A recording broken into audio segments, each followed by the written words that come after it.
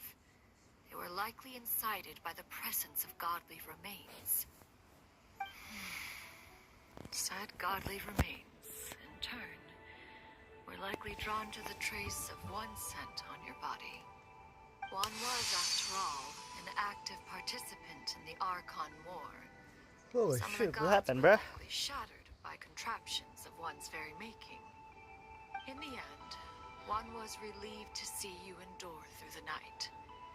At the break of dawn, one heard an infant's cry pierce through the air, and one saw you carefully cradle the child to your chest.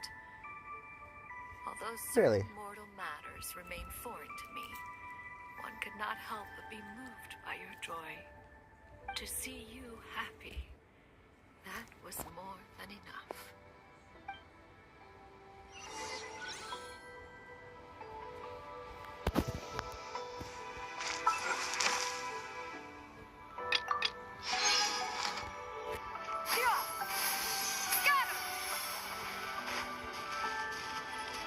Now you should have a complete understanding of the events. Wait, but if that's true, then the Crane who took care of me when I was sick must also be... One had almost neglected to recount the absurdities of that tale. Skyward!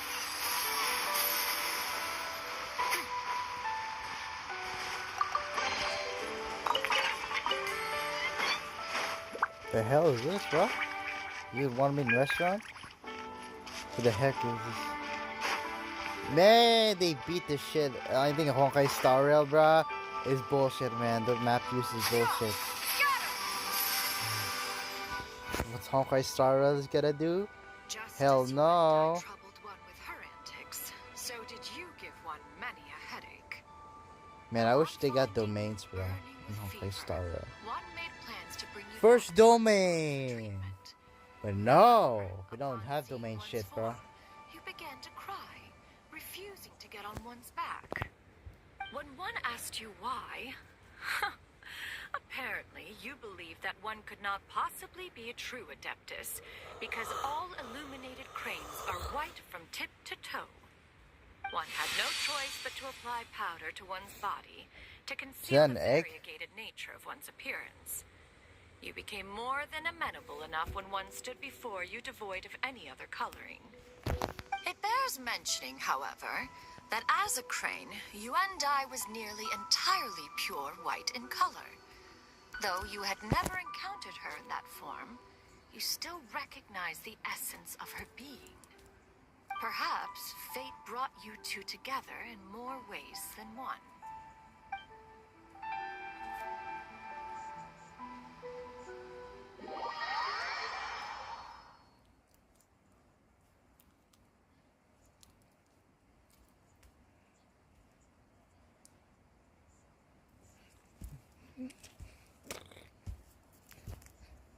Bookman's like light Yagami, bro.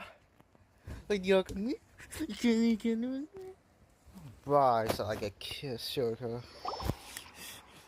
Now all has been revealed. One owes you an apology, Yuan Dai. One recognized you upon your very entrance into Wanmin Restaurant. One has always viewed you as a disciple of equal standing with Ganyu and Shenhe. Indeed, one wished to bring your story to a satisfactory end with this visit to Liyue Harbor. Still, one could not reveal your identity right away. Had one simply informed you of all you had lost, all those cherished memories would merely have become the fictionalized account of another. Memories are most meaningful when recalled by those who lived through them. Would you not agree? Even if the process was painful and arduous to experience. Have you any further inquiries? Master, I must ask. If you found me all those years ago, Why did you leave me be, even though you knew about my mistake? Why did you not bring me back to Mount Outsong by force? One has never regarded your action as a mistake. It was a simple choice, nothing more. When it is time for one's progeny to leave the nest, Like, it is the responsibility of an elder to let them fly free. Yet, when your wings grow weary and the night grows dark, just know that you always have a place to which to return. 'Tis a refuge referred to by many a name in mortal writing. Home, nest, haven. Whatever its denomination may be, its essence remains quite unchanged.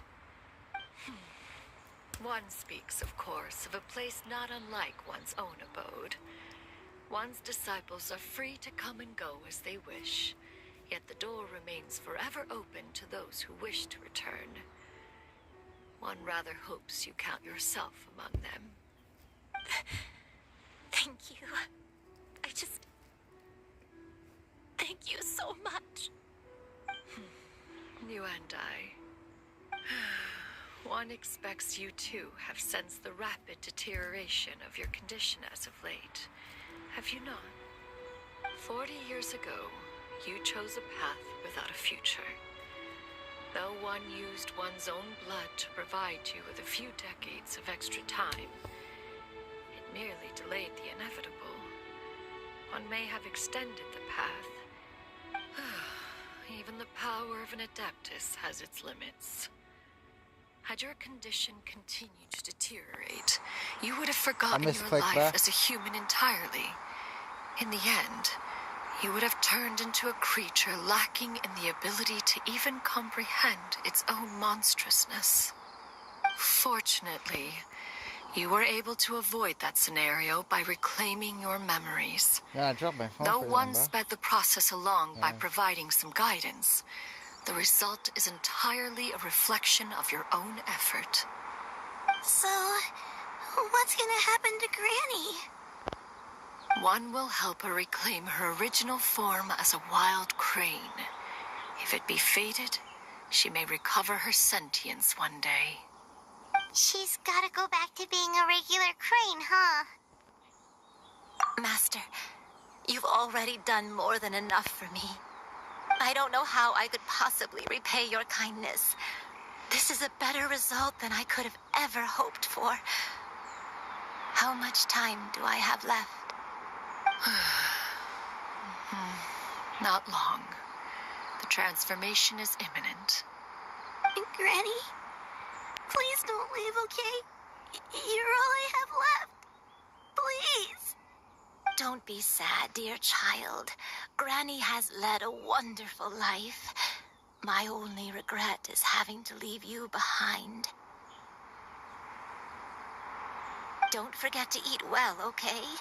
A growing young lady like yourself needs lots of good food to grow big and strong. Promise Granny you'll take good care of yourself when I'm gone.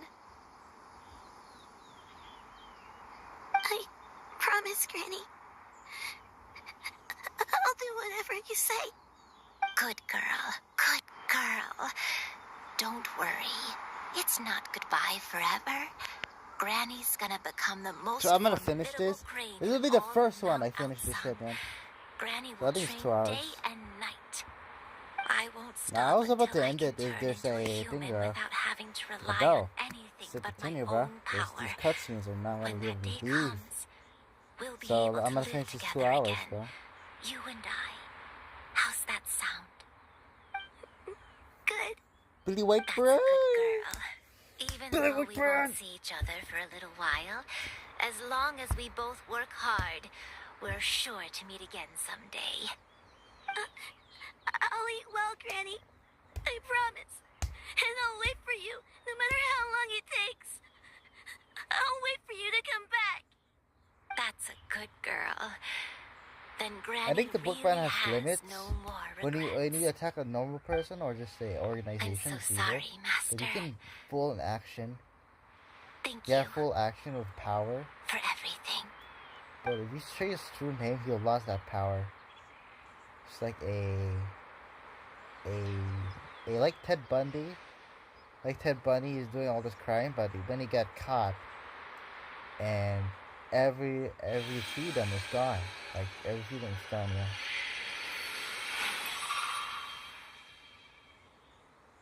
That's fucked up, man. I'm gonna kill that thing. Just chill. I'm not killing that thing.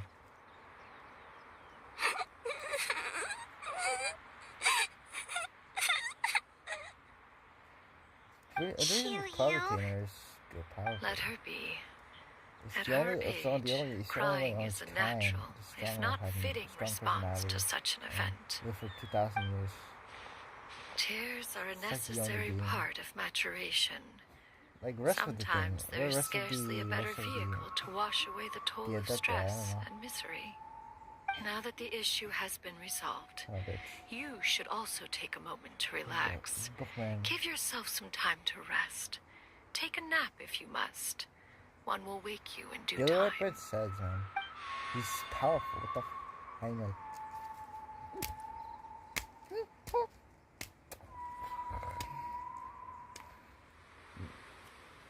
Don't tell us a cutscene, bro. A cutscene, bro? Cutscenes.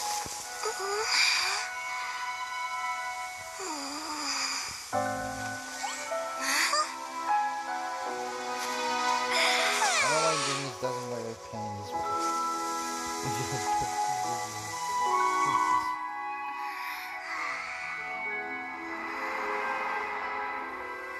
What's going on now?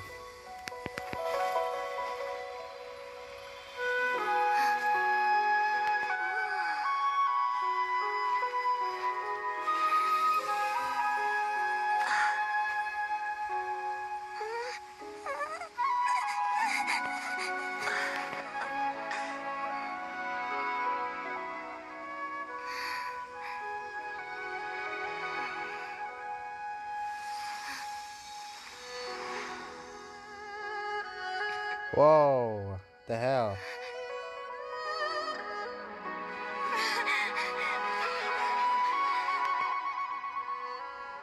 I always believed we would see each other again. That our days of separation would finally end. What? And all my troubles The heck, would man? be behind me. That happens in another universe, bro? It's just vision, bro. That happens already. That's the future, bro. How the fuck am I agreeing to live stream, bro?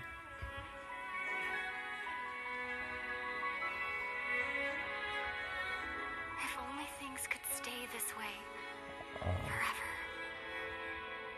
Holy shit.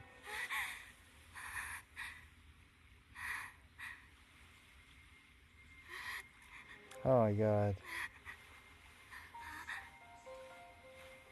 A nightmare? Curious. If you're relaxed, shouldn't your dreams be pleasant? It was a good dream. It's just... You weren't ready to wake up.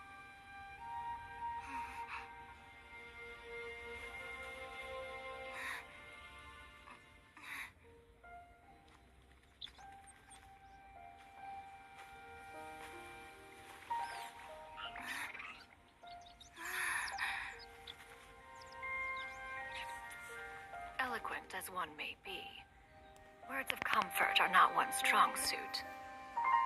You are doing all you can. One can see your strength of will, your fearlessness in the face of danger. Oh, Jesus.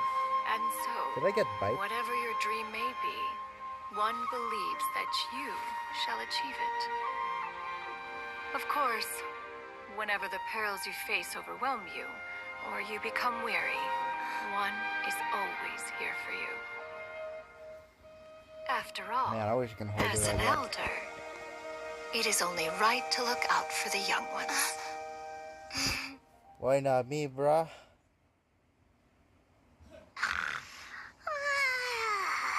Grilled chicken drumsticks. I got bit, man. Who bit me?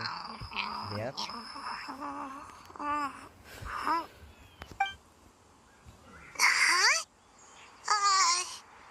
Was Paimon sleeping just now?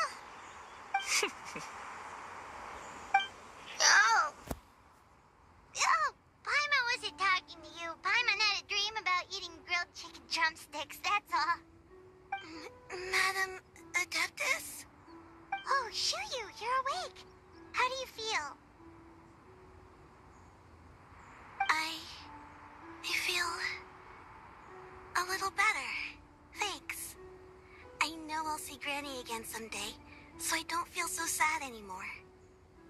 Madam Adeptus, could I ask you something? Would you take me in as a disciple? Oh. And have you reasons for this sudden interest? I know Granny thought what she did back then was wrong. They not She cry. felt really bad about it. But without that mistake, I would have never been born. Even though Granny lost her memories, she never forgot to show me how much she loved me. So, I thought maybe one day Like I could become a cool Adeptus like you and help a whole bunch of people, just like Granny wanted to do. Upon some reflection, one supposes you are no mere mortal. The fact that Yuendai's blood flows through your veins is proof enough of that. If this is what you desire, one shall make it so. Thank you so much, Madam Adeptus. No, I mean, Master. Chuyu, are you sure about this? Paimon's gonna let you in on a little secret. We've seen Cloud Retainer's 2 other disciples, and they pretty much eat nothing but bitter herbs like chin-chin and violet grass. Go to war, yes. If you join them, you'll never enjoy One-Man We Restaurant's have Billy delicious cooking and ever Falling Sky again. in the spirit world.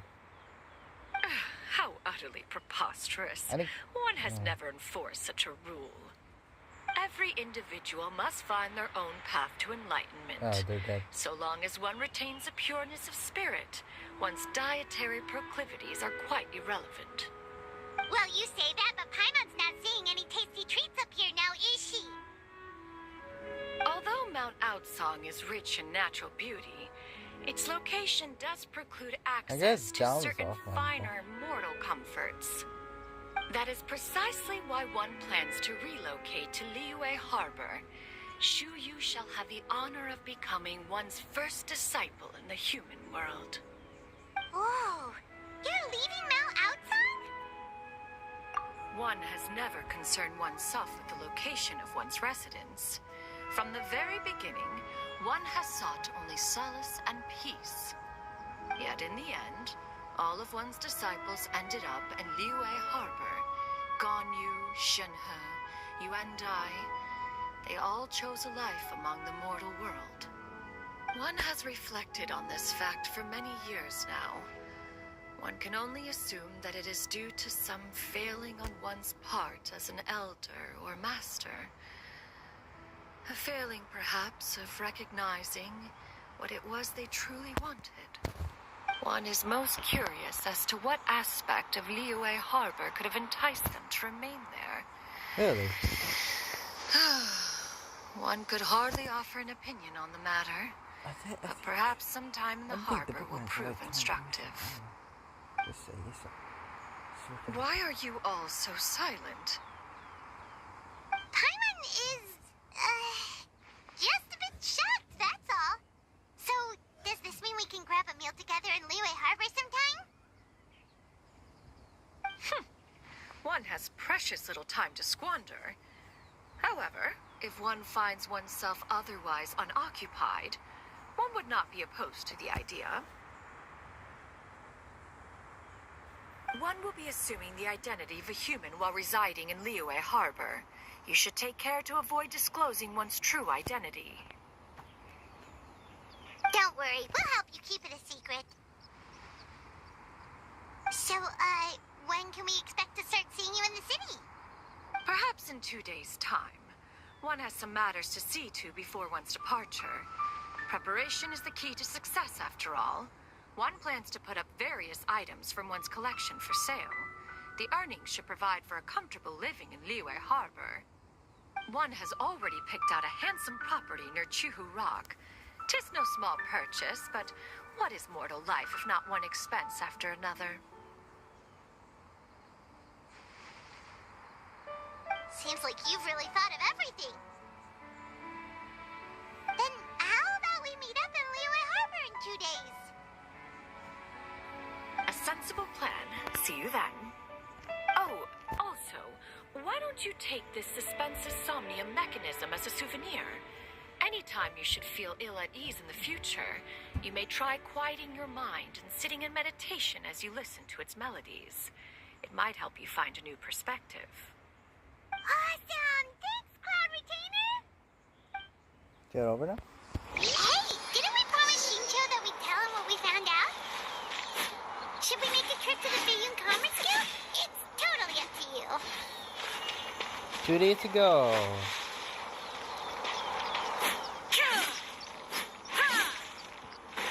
2 days later.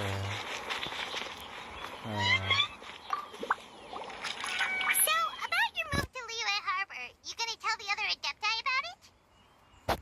I have left an explanatory note in my abode. Those two old fossils will discover it, I am sure, should they come seeking my company. Considering their recent penchant for going off on private escapades, however, I find myself caring little for how they shall receive this news. Do another quest.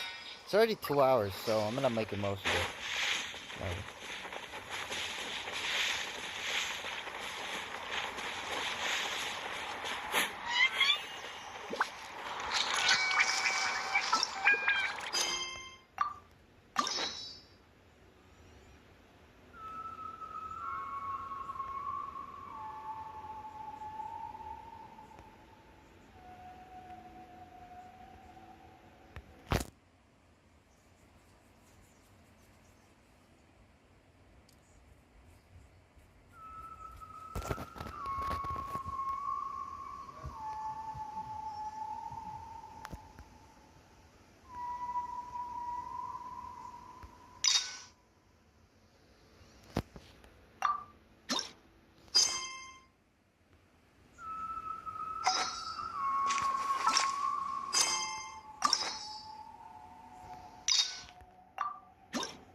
Man, they're arguing right now. Build the white bread and falling sky. I think this is actually the speculation of life of his family. I don't know. You scared now? Yeah.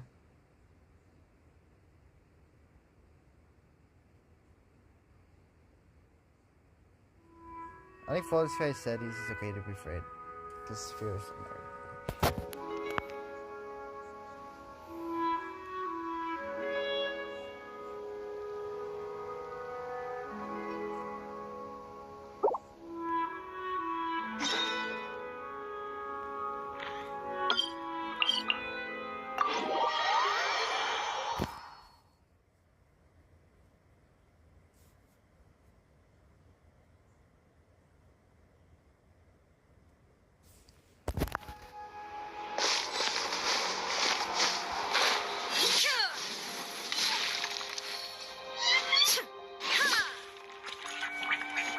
Man, dog sucks.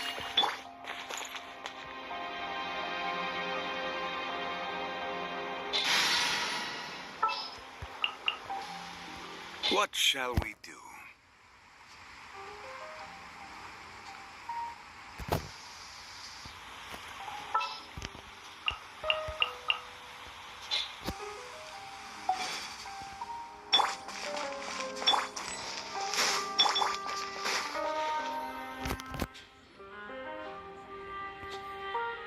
Well, if it isn't my dear partners. That voice! It's Navia!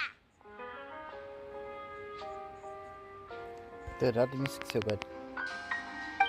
Like coffee I music. didn't expect to run into you guys here today. Coffee Are you headed somewhere? How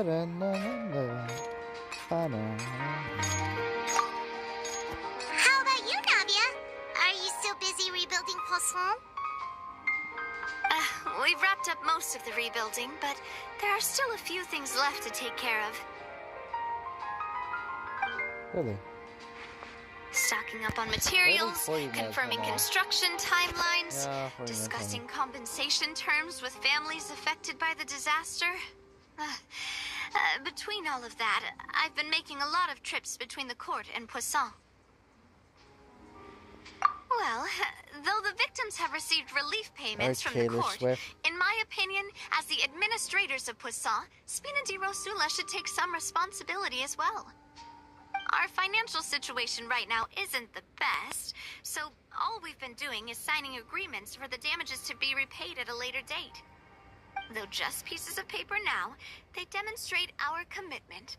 They're necessary to restore the people's faith in us. Whoa, spoken like a Dealing true with Princess president. Bookman. You're a really responsible leader. That must be taking up most of your time, though, right? Oh, you bet. Between that and all the other errands I have to run at the court, I'm always forgetting one thing or another. So before I came over this time, I took a page from Melusa's book and decided to make a list of everything. This way, it's easy to see which tasks you haven't checked off.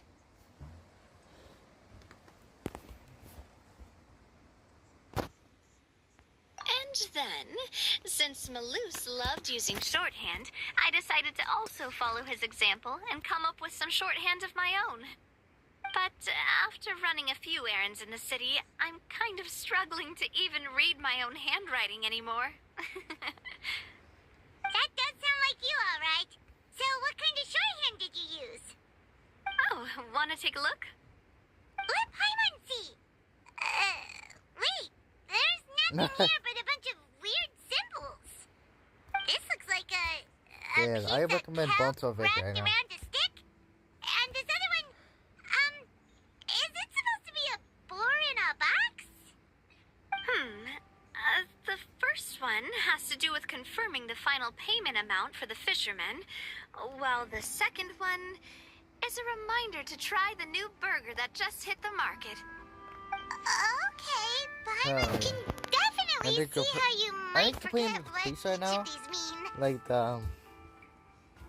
it's Falling Sky and Bill Everybody was called by a priest. I know the story. The priest's gonna die, and yeah, by the bookman. I'm still your doing that advice. part. These are the kinds of things you only really figure out once you've tried them out yourself. I thought that as long as I understood my shorthand when I came up with it, I'd be sure to remember the symbols when I looked at them later. Unfortunately, I've definitely proven myself wrong. Well, now you know for next time. Anyway, I should have already taken care of most of the things on the list. There are still a few symbols that I can't decipher, but I don't think they're anything too super important. Worst comes to worst, I'll just make another trip. So you're going to head back now? Yep, that's the plan. Oh, actually, since we talked about the reconstruction earlier, want to come with me and check out the town for yourself? You said you don't have any plans, right? So we can just catch a boat and head over. It won't take long at all. It's a bit sudden, but Paimon doesn't see why not. What do you think, Traveler? Then let's go. We'll take a boat over. Oh, you mean the Aquabus, right? Like the Clementine line? Oh, sorry. I meant our own boat. The Aquabus doesn't have a station near Poisson, so we'll use one of the Spina's boats. Whoa, what the heck is this? I've never seen this shit. All right, follow me. I'll take you there. Dude, I've never seen that shit before, man. You gotta, yeah.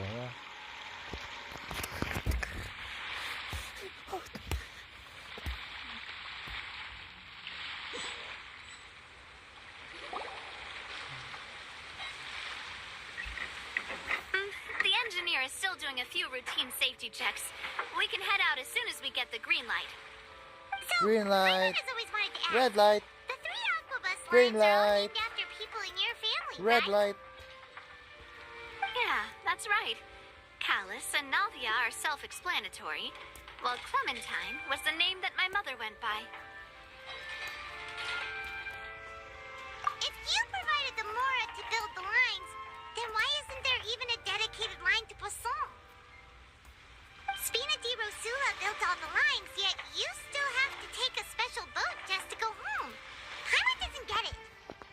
Well, what I heard is that most of our businesses don't actually use Poisson as a hub, so there was no real reason to build a line straight to Poisson. You are right that it is a bit strange, though. If you've already committed to build 3 lines, why not just add a 4th? Yeah, that's what Paimon's saying. The Aquabus is so convenient, it's really a huge shame. Well, it is what it is. You know what my father was like. Even I often struggled to figure out what was going on in his head.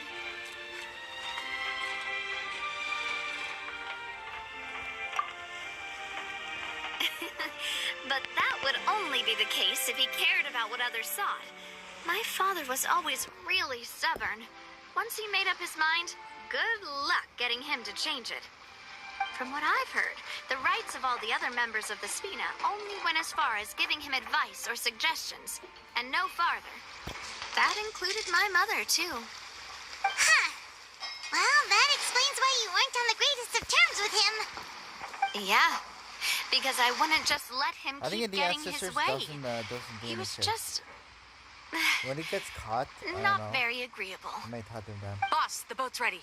We can head out. Yeah, I did spoil myself for that. All right, I want to listen then to let's the story head now. out. This is fun, the story.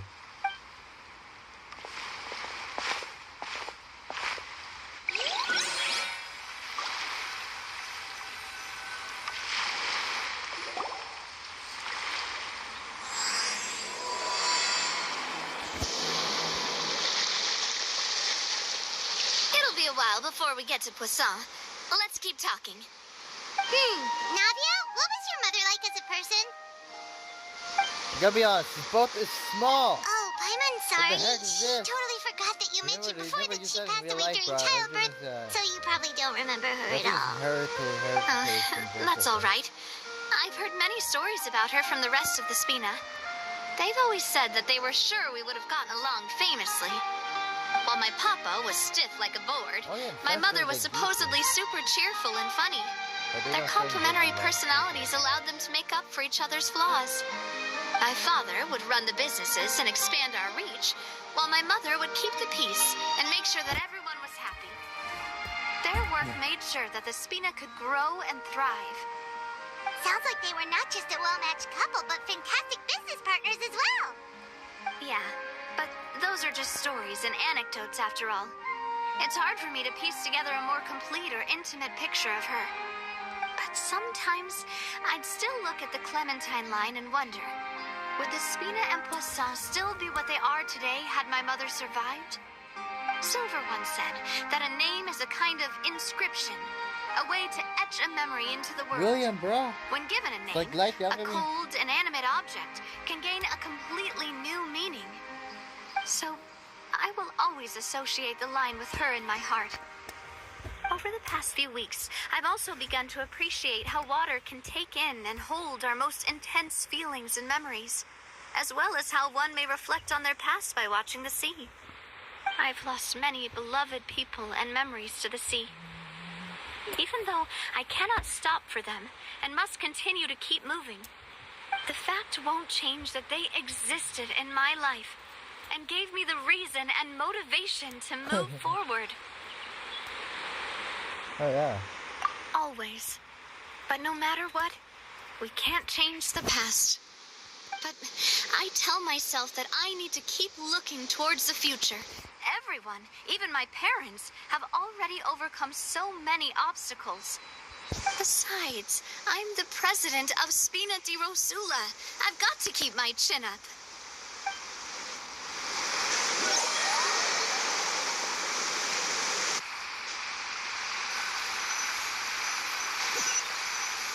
I think I start streaming as there's Sumaru. We've reached the shore. Let's go. Sumera? I'll show I you think the in new poisson. the writing class, I didn't do shit. Navia, do you think she's doing all right? Okay, Paimon supposes you're right. She's really been through a lot. It couldn't have been easy shouldering so much by herself.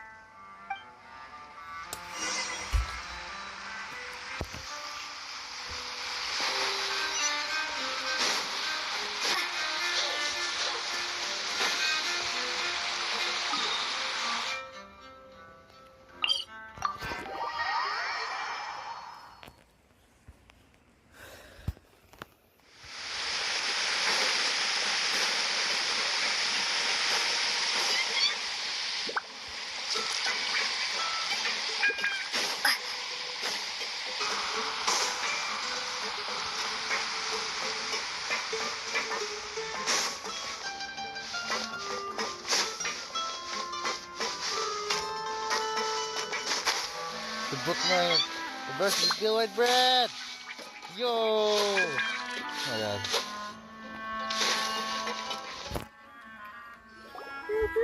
Motherfuckers are fighting him, bro. Boss, you're back! Traveler and Paimon, welcome back to Poisson. Oh, hey! Fancy seeing you again, Florent. Is it your turn to take care of Navia now? Hey, I can totally take care of myself. For the time being, I'll go around without any attendance.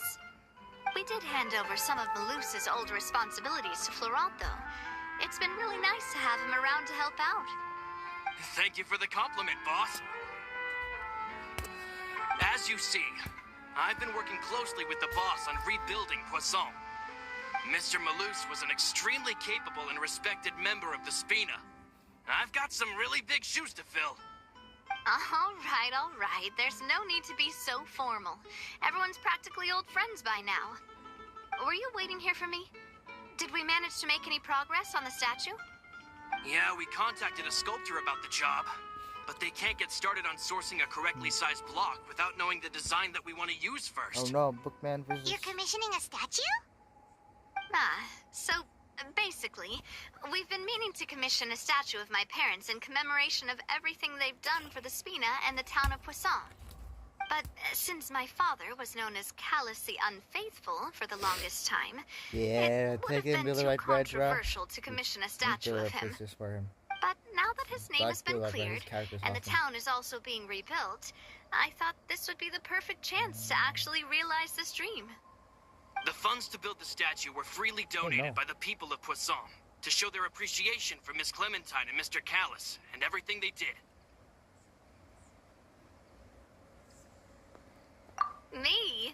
I'm just the newbie president that's running around and causing everyone trouble. Maybe we can have this conversation again in a few decades, once I've done more for the town and the people. Hey, there's no need to be so humble. Didn't you just help save the entire country? I agree wholeheartedly. I also believe that Boss should have a place on the statue. Hey, if you keep inflating my ego like this, I might just float off into the sky with my parasol. Just kidding.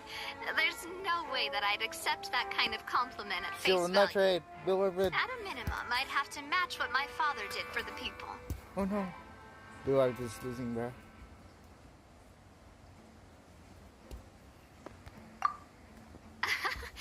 Thanks for the vote of confidence. I just don't think I'm ready yet. Anyway, Florent, now it's up to us to confirm the final design, right?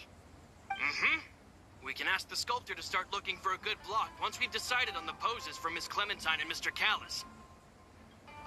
But we haven't had any real discussions yet on the possible designs.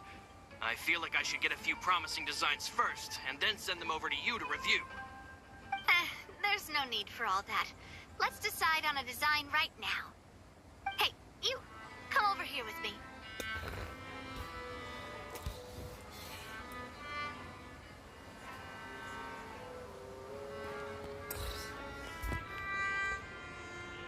Modeling a few poses, of course.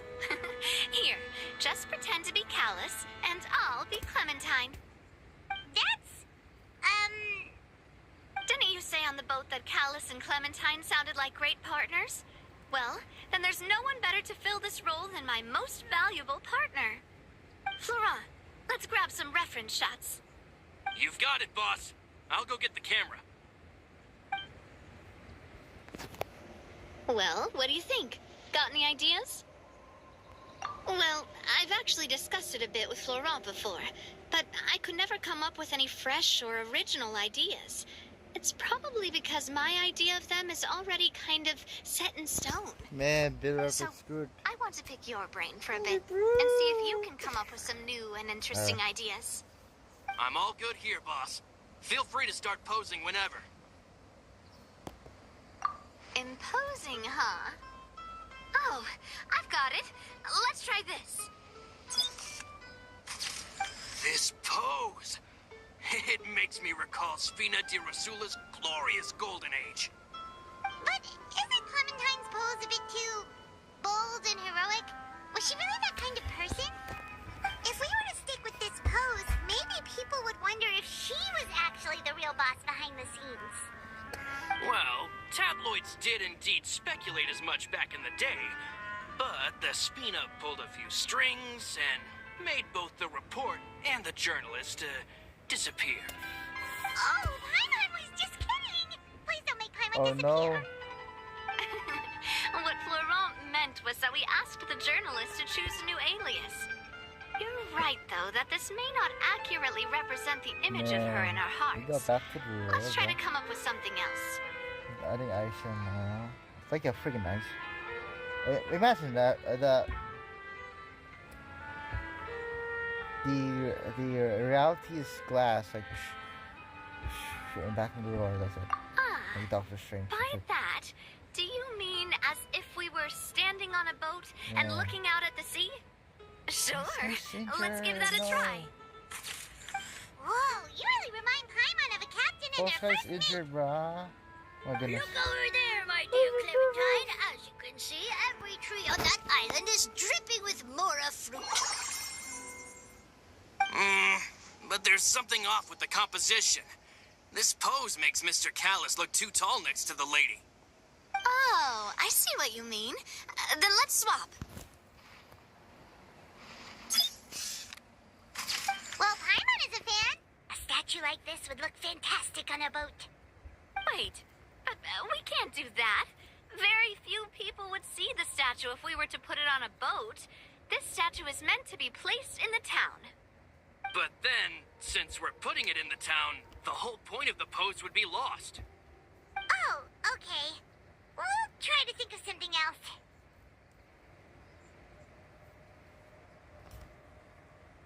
A happy pose? You mean something like we were laughing together at a funny joke?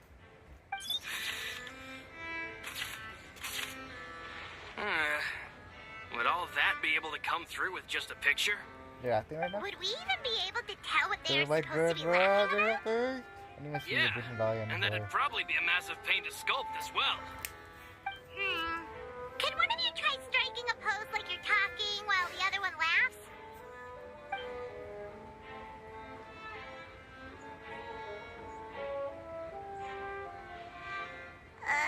That actually sounds pretty hard to pull off. Forget it, let's try something else.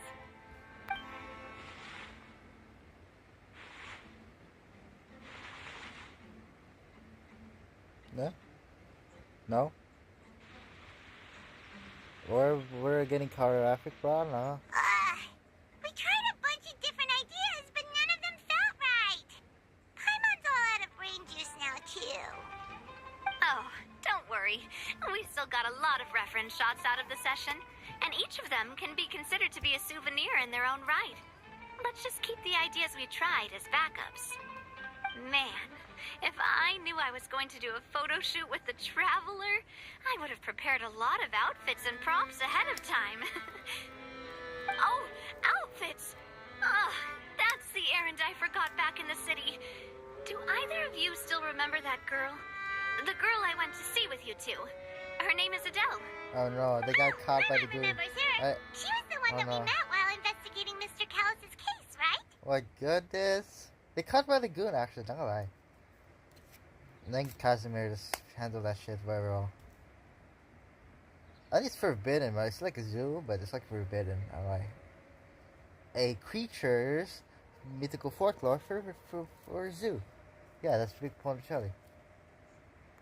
Yes, that's exactly who I'm talking about. So, after the case, she was finally willing to talk to me, and she told me that she wanted to join the Spina too. I said that it's fine, but young children are not allowed to join the Spina. She will just have to wait a few years, and then we'll welcome her with open arms. Since she's still a child, though, she thought I was just trying to let her down gently. But how could I get her to believe that I meant what I said? In the end, I came up with an idea. I'd have a Spina uniform made and give it to her as a gift. But I got so busy and distracted in the city that I forgot to pick the uniform up. So I did forget something important after all. Don't worry, boss. I can send someone to pick it up right away. On the matter of the statue, we should still come up with a few more ideas for the design. I'll have to trouble you to source some for me. We could have just done that from the start.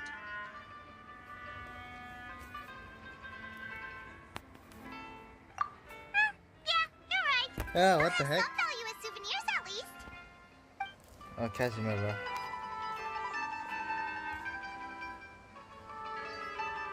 Casimir. Oh, no, Navia! Laurent, guess who's back? Huh? But aren't you supposed to... Oh, well, if it isn't Coulter. Back already from the Fortress of Meripede? That's right. I finally finished serving my time. Gotta say, turns out I was a lot tougher than I thought. After I got out, I immediately made a beeline back to Poisson. You could say that familiar, briny smell became a primal call, urging me to forget everything else and just come back home. You wouldn't believe how much I've missed Melissa's grilled fish. I dreamed about it every time I had to get a welfare meal down there underneath the sea. It's good to have you back, Coulter. You look as well as ever. And this guy is? Let me introduce you. This is Coulter, another of Spina di Rosula's members. He was found guilty and sentenced to the Fortress of Meripede some time ago. But, looking at it now, it was probably another one of Marcel's plots while he worked at the Confrérie of Cabrières. Wait, Mr. Marcel? What do you mean? He was involved in some sort of plot? Have you not heard anything at all about the water from the primordial sea case? Well, I know that Fontaine got flooded, but then the water levels miraculously receded. I thought that was all there was to it and didn't care to ask for any more details. Do you mean Mr. Marcel was somehow involved with all that? Oh, looks like we'll have to explain everything from the top. That case, a lot of things have happened in Poisson since then. First things first, let me introduce you to these two. They're my most trusted partners, and they've been with me through thick and thin. Now you could call them Spina di Rosula's VIP helpers. Oh, nice to meet you. I don't recall Navia ever generously complimenting anyone like that before. So you must be pretty amazing to get that from her. Yeah, we are indeed pretty amazing. But we've been cool since before we even met her. Humble again as always, I see. Even when I was totally sincere with my praise. Nice. Spina di Rosula always seems to attract great people. Oh, that reminds me. Where are Malus and Silver? Aren't they always by your side? About that. Coulter, a lot of things happened while you were gone. As you can see, even Poisson isn't quite the same as how it was before you left. They lost their lives, keeping me safe during the flood. What did you say? What? This isn't some kind of morbid welcome home prank, right? You're just scaring me on purpose because I don't know anything about what's happened. I'm sorry, but it's the truth. The they weren't the only people we lost either. Many others, including Melissa, also lost their lives in the disaster. Luce and Melissa, dead. They're just gone? Luce, I was planning to give him a surprise gift once I ran into him again in town. I can't believe it. Yeah. Hey! Keep it together. What? Malus and Coulter were friends for many years, and even served on many missions together during the early days of the Spina. I can understand how he feels. Let's sit down somewhere, so I can tell you everything that has happened while you were gone. Fair warning, there was a lot. Okay.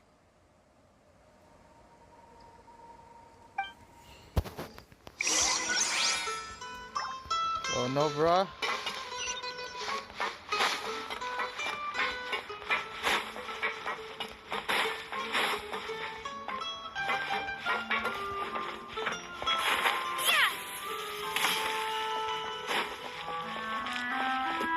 Man, I miss Pokemon. I think Pokemon's good. Can you record in 10 minutes too? Cool, yes. Pretty white bread.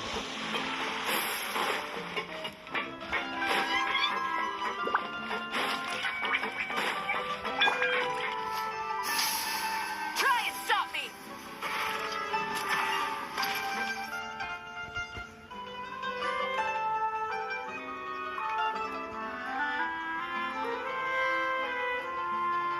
All of this, it's unbelievable. I can't believe that those stories were real. It all really happened. Has the world gone mad? I think you and I both feel the same way Man. about the profound tragedy of Melusa's loss. And the sheer depravity of Marcel's actions. I thought Mr. Marcel would always stand by the Spina. I understand. He's an Everything he had, the Spina gave to him. It's unconscionable to have He received got all poisoned by that, Apra. and yet still plot to kidnap and dissolve you for his insane research. The good news is that the Confrérie of Cabriere is no more. Gone with them too is the entire synth manufacturing and distribution network. We finally closed the curtain on that long struggle. Are you sure? But if Marcel wanted to rebel against us, he probably sent word in secret to Romeu. Romu? Huh. Not a name I've heard before either. Florent should remember him. You see, there was once a major internal dispute regarding funding the construction of the Aquabus lines. Romeu was the leader of the faction that thought such a vast sum of mora would be better spent improving the town of Poisson. But Mr. Callis believed that an opportunity to collaborate with the Court of Fontaine and the Fontaine Research Institute was hard to come by, and would allow us to build many valuable relationships. Not only would the Aquabus be a good business investment, it would also boost our reputation among the general populace, eventually paying us massive dividends down the line. But the two couldn't come to an agreement. Romeu ended up taking a lot of people with him when he left Spino di Rosula altogether, and the split was on extremely bad terms. And with Papa's stubbornness, I can definitely imagine how it must have gone down. And of course, when he was suffering the slings and arrows of outrageous injustice, those relationships that he spent a fortune to build didn't help in the least. Yeah. Lure them, huh? You could say it was the price he paid for sticking to lure his them. They'll beliefs. lure the bookman, Bill Wackman, and Casimir. I think they're letting Vic Bonicelli because they did the bad shit, man. They're deep shit. Oh, that's a good point. If Callis was really as stubborn as you say, then wouldn't he have argued with the rank and file all the time? Oh, yeah. It eventually became a thing that just happened on every day that ended with Y. But boss, you might not know this, but he wasn't always like that. He used to be a lot better with taking counsel. With him listening to our advice and Ms. Clementine also frequently on our side, Billy's special, it was bro. pretty smooth sailing for a good see many it, bro. years. But on the matter of the Aquabus, even Ms. Clementine completely stood by Mr. Callus's side. Huh. I never knew. But from my perspective, Romeo's position had a lot going for it. Couldn't they have sat down and talked it out? I think the Aquabus was just the straw that broke the camel's back. I think On that Spice are, topic, I don't know. they eventually came to a Cast rather makes Spice prefer, but radical they're not. conclusion. They're not. They believed that Miss Clementine lost her ability to serve as an impartial Man, they're mediator when she arguing right became now. pregnant with Callus's Arguing? child. And the book, man, I They don't know. thought she had betrayed them? Hey, you gotta check this out. That doesn't make any sense. Before she was their mediator, my mother was also her own person, and a member of the Spina. She should have the right to take any side she wished. Yeah, but to them, even taking a side was betrayal enough. They felt like their voices could no longer be heard once their sole mediator had gone over to the other side. Of course, Ms. Clementine then passed away, and Mr. Callus began to regard the completion of the Aquabus project as her final wish. With that, the last hope of reconciliation was gone. So that's what happened. From that point on, Romeo and his people cut ties with the Spina, and never gave us any kind of professional or personal courtesy ever again. Perhaps they've regarded us as enemies ever since they left. But even so, there is still no proof that they ever acted in concert with Marcel. I've also heard that they aren't in a good financial position, so they've been lying low for a while. But as long as they exist, they'll continue to be a threat. Huh. I think Coulter's got a point. Both Marcel and Romeo had my father in their sights for a very long time. Even though Marcel's faction has been dissolved, we still don't know anything about Romeo's whereabouts. If they're still trying to get revenge on us, with how distracted and vulnerable we are, now would be the best time. Good thinking, boss. We should keep an eye on them at all times. I'll let my men know right away. Thank you for that, Florent. And Coulter, thank you for telling me about this as well. Don't worry, it's nothing. Do you have a moment right now? How about we go out for a walk? I've heard so many incredulous things today. Man, Billy's gotta do his own. Yeah. I'll just never see them again. In that case, why don't we go back to the court? I can pick up Adele's uniform while we're there as well. It'll save Laurent's guys a trip. Want to come with me again, you two? You don't mind, do you, Coulter? Of course. That's fine by me. Surf blood, bro. I think Paimon feels like a lot's hinging on this visit. We really are the best of partners. Come on, let's go.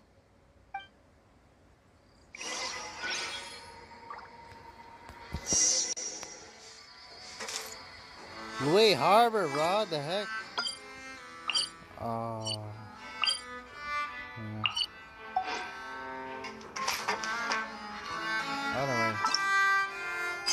Alright then, so we're gonna do another quest. We've already done that shit before too, yeah.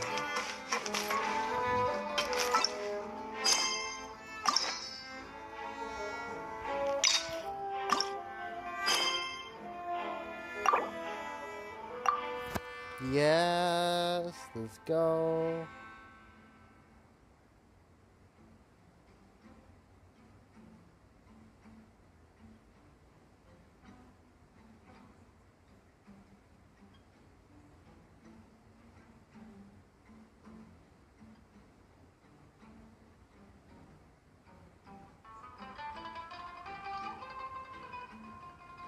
The final book, man, versus Billy. Hello, let's go. So dumb, man.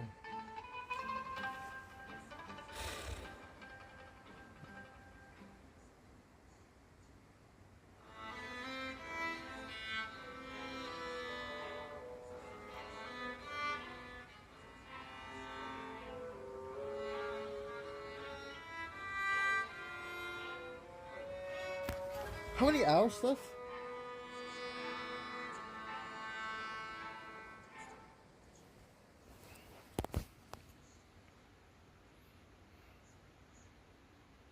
Nah. At least 6 hours. I don't give a fuck. Dude, it's not done yet, bro. The heck? No, it's not done yet. No. The bookman's not done yet, bro. Alright, now we'll stay a little longer. Well, I'm gonna break a rule right now. I'm not gonna stay a little longer. I'm not gonna fuck. I'm not gonna live stream later, bro. Don't worry.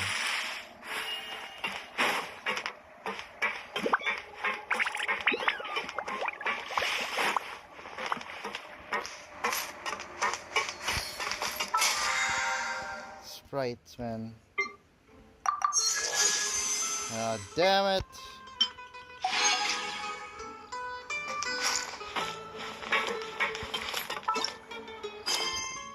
I'll make it 4 hours, no matter.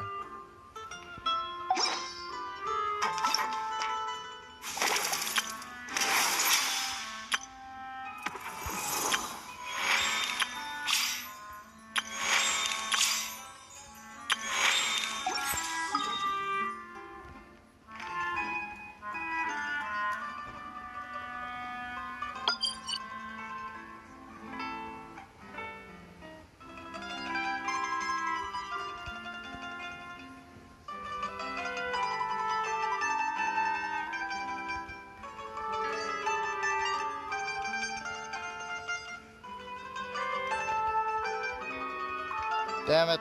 Doesn't work.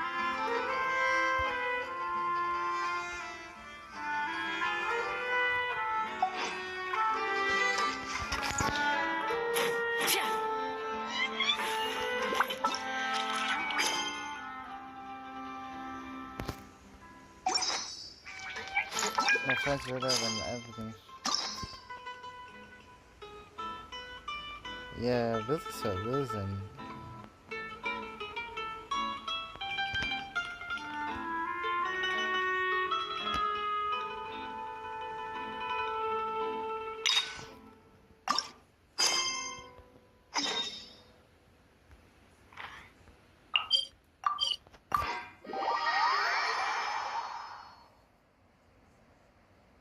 Gotta do Billy White Bread. Bro, I'm not a Billy White Bread. Burn it down! Huh?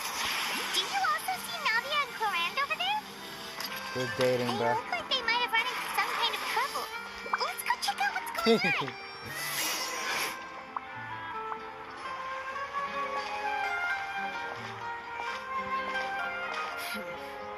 Still no dice? Not at all. And I've asked pretty much everyone in the court of Fontaine already.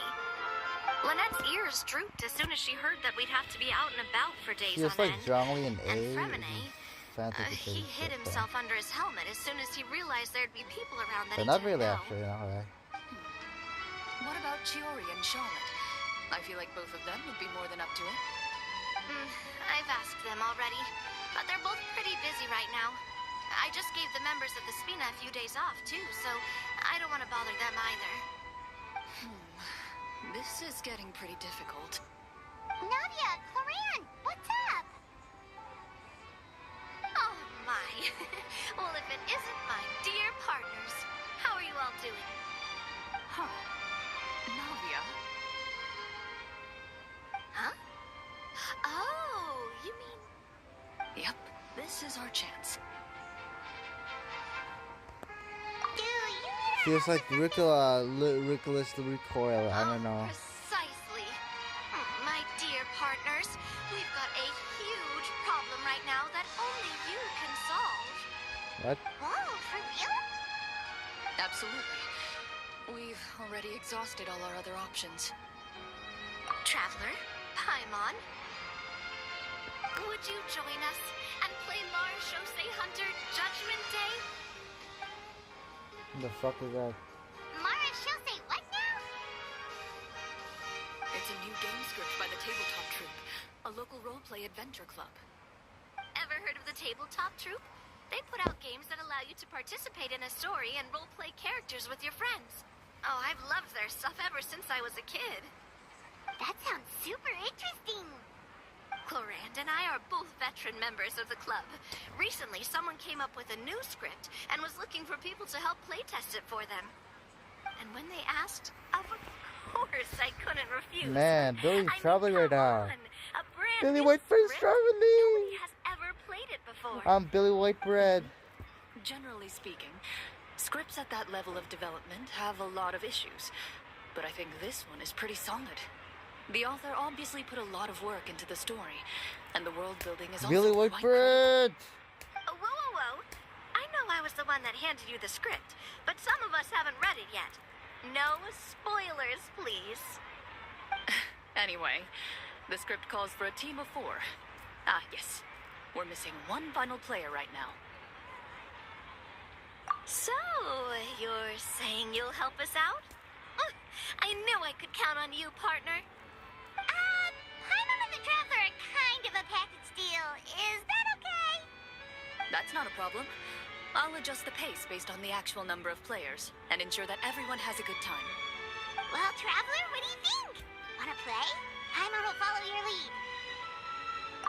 Well, that solves our problem. You have our thanks. Oh my gosh, Billy. I'll go grab the script manager from the club right away. Billy's traveling. Manager, didn't you just say that you gave Clorand the script? The club introduced a completely new kind of gameplay for the script. In this iteration, the Game Master's Really? version of the script is incomplete.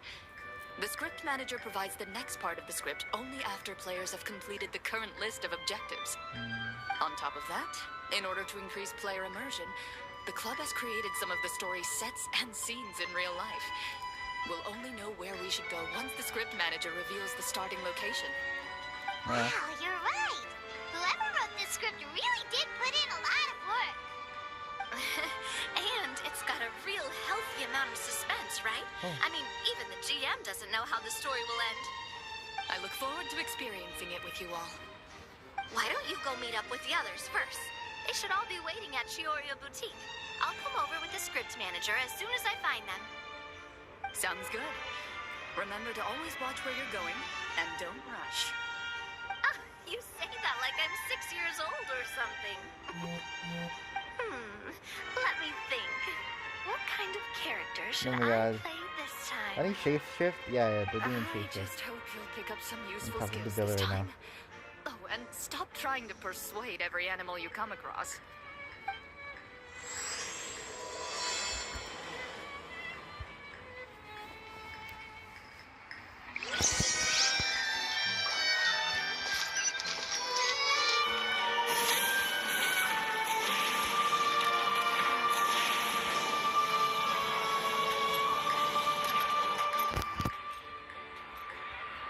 Damn. Sorry to keep you waiting. Yeah. You're back. Huh? And you've got the Traveler and Paimon with you too. What a pleasant surprise. Well, I assume you'll be joining us for the game then? Lenny, Farina! Paimon didn't know you were playing too. Are you also members of the tabletop troupe? I'm more of a casual member, if anything. I haven't taken part in many formal club activities. Lynette Fremine and I play something similar at the Hotel Bouff Tété sometimes, but I'm usually the GM. Still, I'm sure it'll be fun being a player for the first time. I'm looking forward to it. Well, I'm not a member of the club at all. Clorand simply woke me up first thing this morning, I said think there I was a like good Corned Beef, I script don't worth know. experiencing, But I can't say it and here. asked Because if I'll I get wanted in. demonetized. Son of a If bitch. you're interested, I can give you a referral. That should give you a 40% discount on membership fees. I think I'll wait to see how this experience plays out first, especially when it comes to the quality of the script. If it's sufficiently fun, then I'll join. Do you participate in a lot of tabletop troupe activities, Clorand? You could say that. She's actually one of the That's few what- senior game masters of the Let's break troupe. down here. Right. I knew about that even when she was still my subordinate. It's nothing. Really, just a small hobby of mine. Wow. Paimon's so used to Yeah. seeing you be all upstanding and intimidating as the champion duelist. It's kind of hard to imagine you role-playing with a bunch of friends.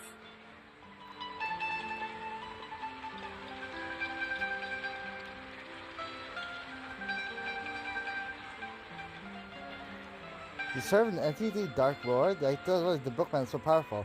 If he got caught, he cut off Titus' lord. Why? Surely you jest. I would never intentionally make things difficult for my players. Good lord, Rob, good I lord. maintain a clear boundary between my professional and personal lives. The me you see at court represents the law and order of Fontaine. I put all personal feelings to the side and grant a fair duel to all who seek to defend their honor. But in my personal life, I'm just an ordinary person. Someone who feels anger and sadness, just like everyone else.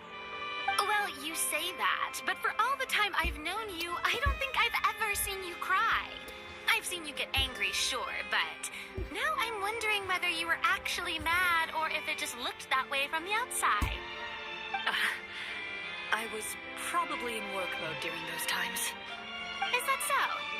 Well, in any case, I just feel like even in your personal life, you don't get emotional very often. So you want to see me cry? That might be a little difficult. A show of anger, though, that might be something I could accomplish. No, that's not what I meant. Only quarantine and the Lord versus Arlene, ba? Damn. They're gonna go see it. Wow. I'm back. Here, allow me to introduce you to the script manager, Mr. Florian. Pleasure to meet you all. Hello. Wait, are you a champion duelist too, Mr. Florian? Oh, no. This is just the costume provided by the club. I occasionally play a Alright, few of Puss the in roles in my Boots, scripts. humanoid form. That sounds like a lot of work. It's nothing. It's the least we can do to give the players a more immersive experience. Anyway, allow me to give you a brief introduction of the script. This script was adapted from the real history of the Marashose Hunters.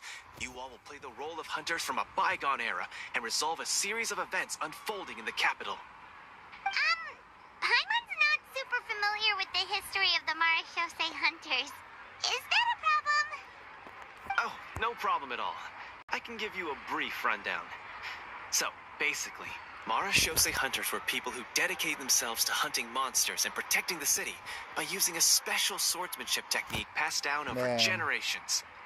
I Their think that story can be quarantine traced back to the ancient Remurian dynasty, as well as the first hunter, Cassiodor. Yeah, they have a deal in his But blood. I'll Billy's leave the blood. finer details Wow. for you to seek out and discover later.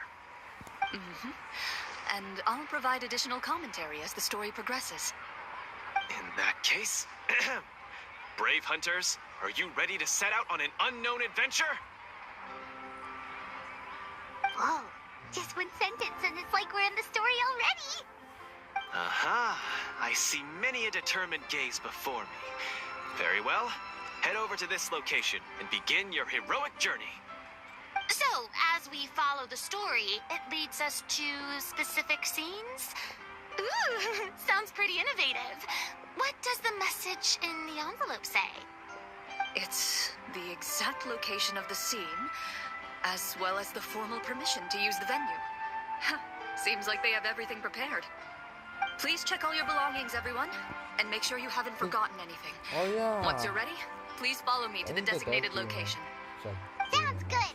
Hunter I Squad, hope the demon move not out. going to corn demon. The corn. Oh no.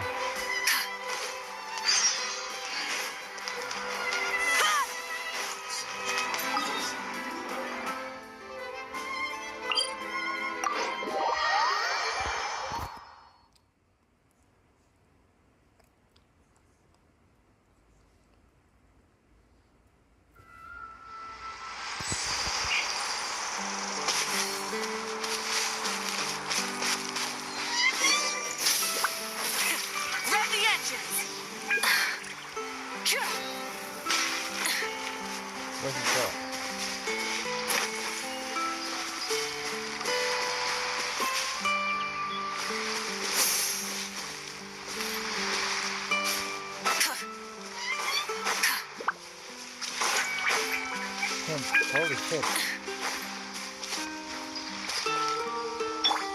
Shine down. This is order. Gather. Rest from the sky. Try and stop me. Incinerate.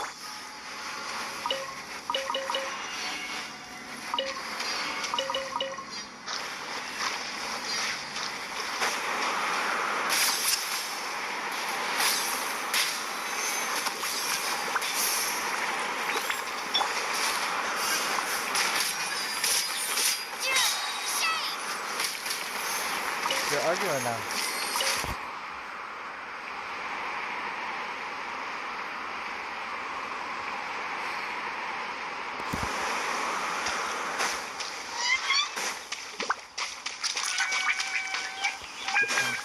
Oh my god. Another, second coin demon, not the main core demon. I mean, daily right, but just not good enough. What the hell is this? Here?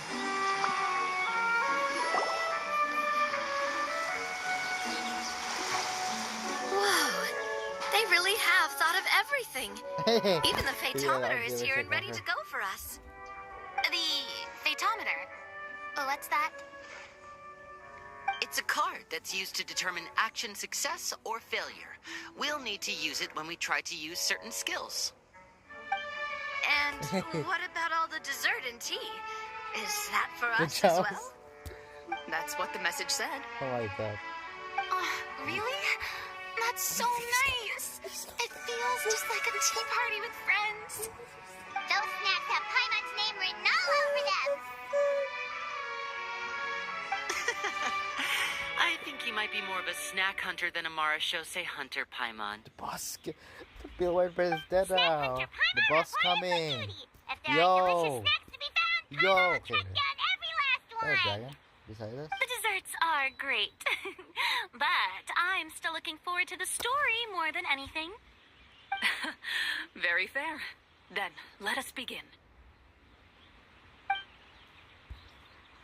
First, please pick up the blank character cards in front of you and write down your name and profession. You can find an abbreviated version of the rules printed on the back of your character card. If you have any questions, Oh, no, feel it's free to land. ask me. In this It's story, land. everyone is a Marashose hunter. To reflect this, the club has prepared a small badge for everyone. Ooh, nice.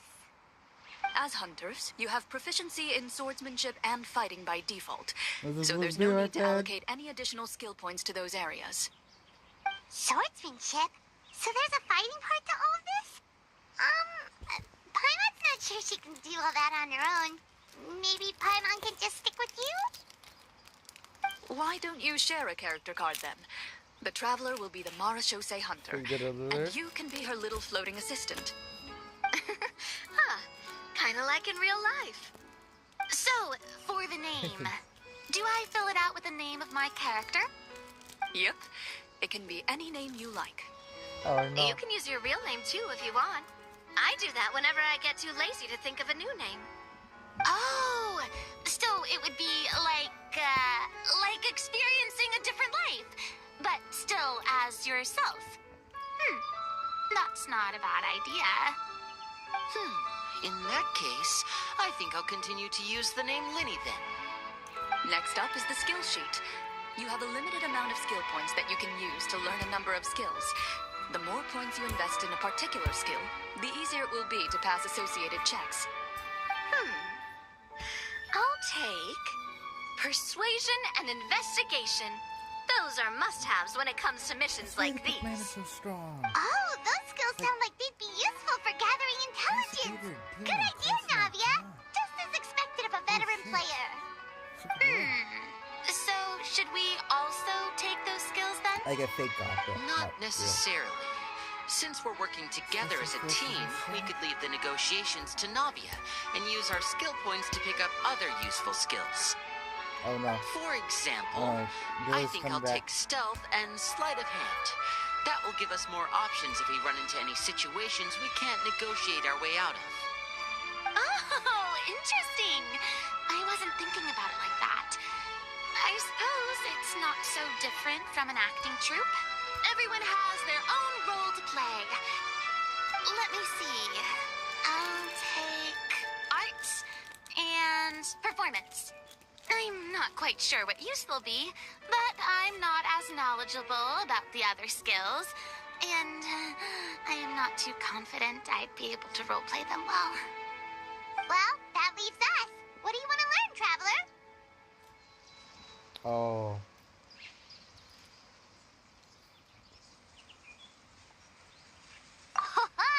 Gotta say, this suits you really well. Nothing boosts morale like good food. Ooh, so you want to help people when they're injured. That's nice of you. Man. So what do you think? Are you sure you want to learn these two skills?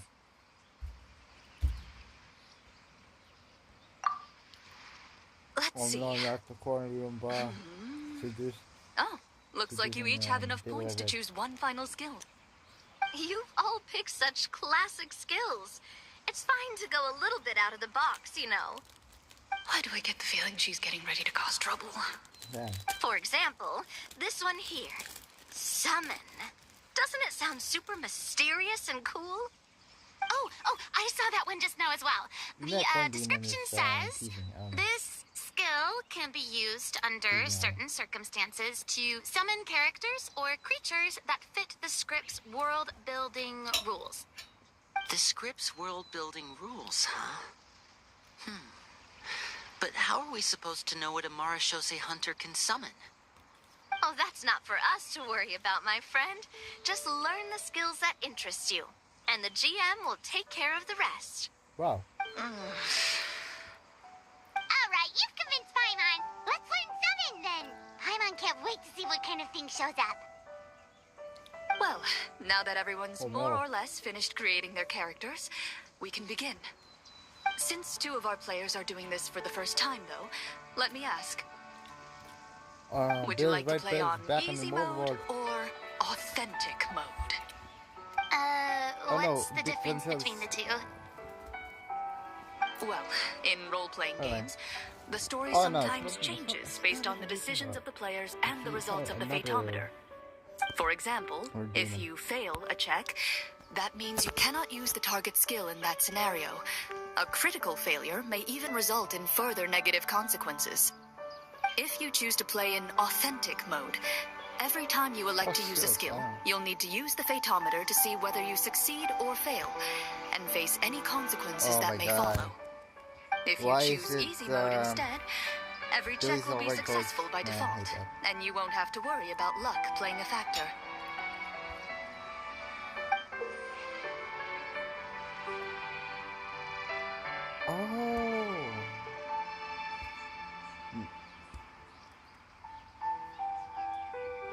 Oh my god, it's the Bookman Master, bruh. The Bookman Master. Oh, okay.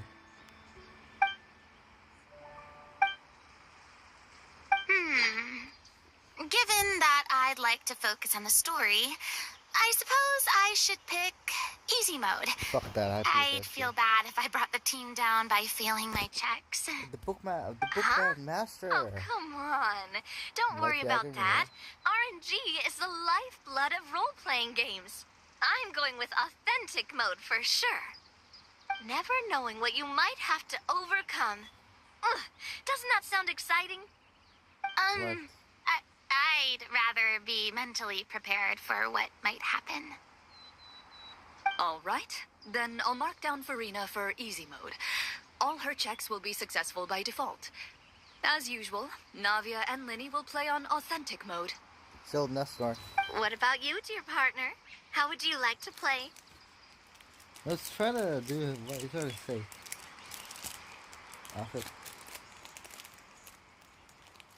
Trap Nestor. Wow. Are you sure? Dark Lord.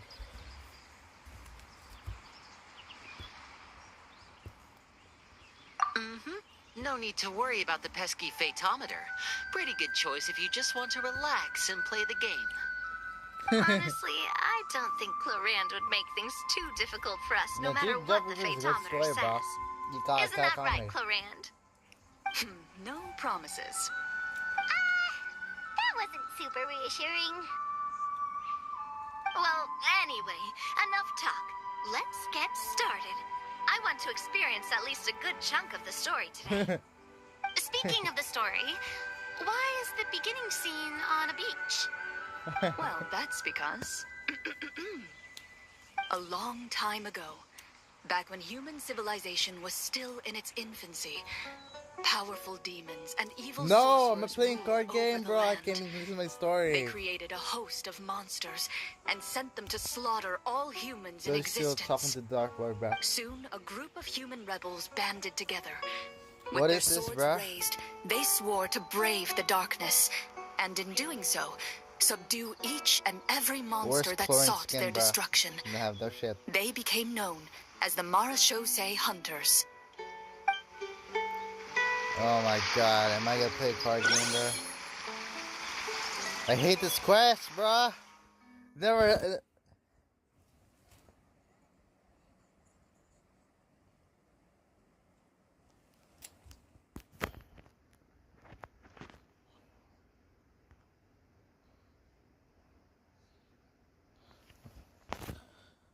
Billy Weiss. I'm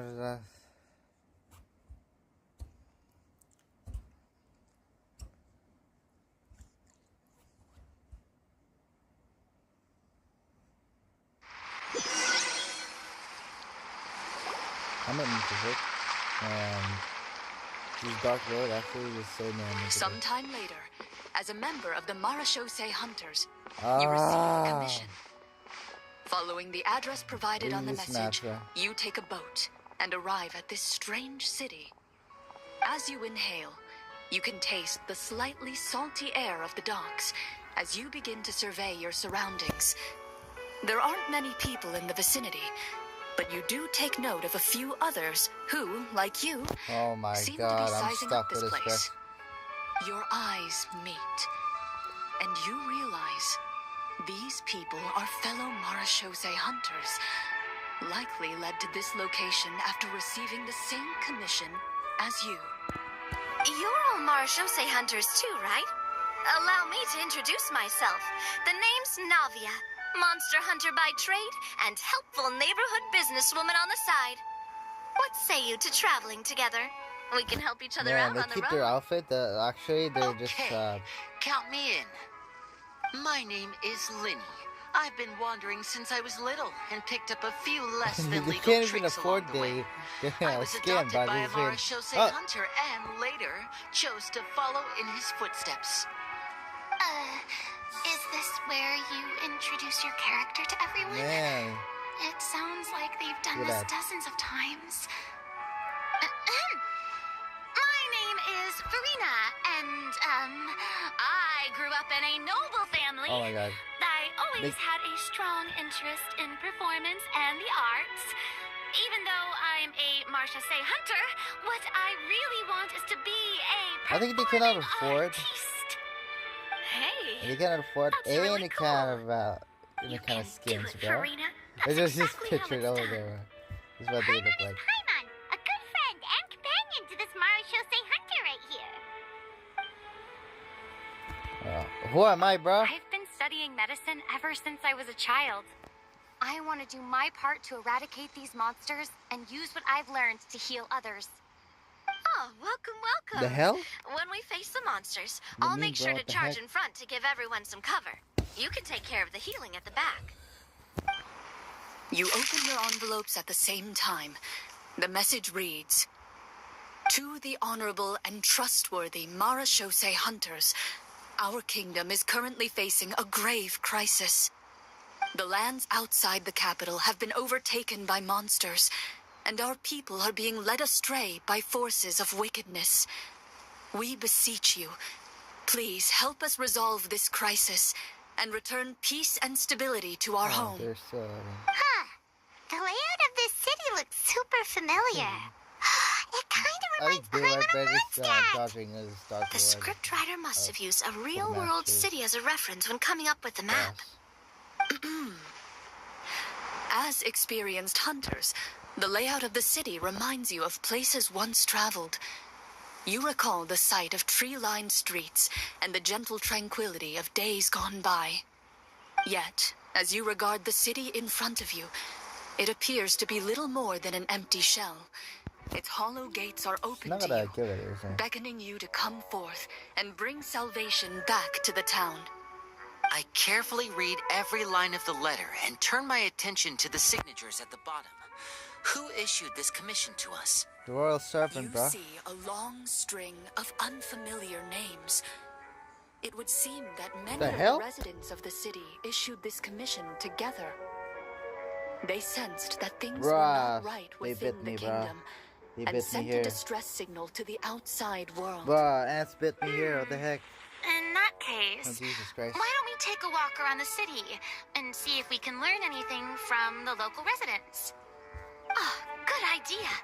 We might be able to get some leads on the monsters and bad guys we're after. Really? You look up and see a tavern nearby. It appears to be open for the day. How the fuck we get a monster, bro? Check out that tavern. If the novels I've read are anything to go by, taverns are usually full of information. Venti Farina, bro.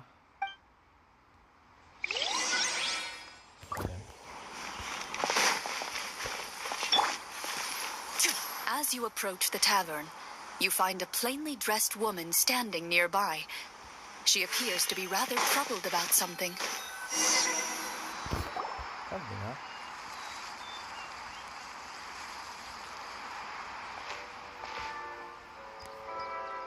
Greetings, friend. Lovely weather we're having today, don't you think?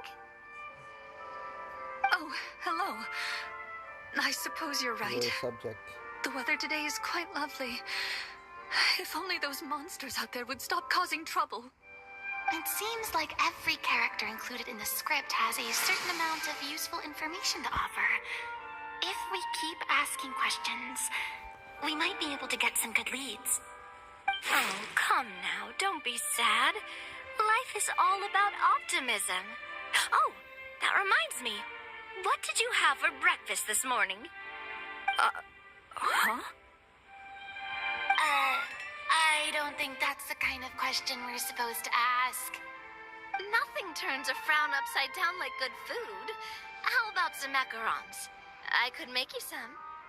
You didn't even take cooking as one of your skill proficiencies. That's not necessary, miss. Excuse me for saying this, but you don't really look like a chef. Besides, I'm not really a fan of sweets. So you're someone who barely smiles and doesn't like sweets. You're really starting to remind me of this one friend of mine. Hey! Did she just... me? Huh? Glorian must have broke character for a second. Man, Billy Whitebread, bro. This isn't getting us anywhere. Traveler, maybe you can think of something.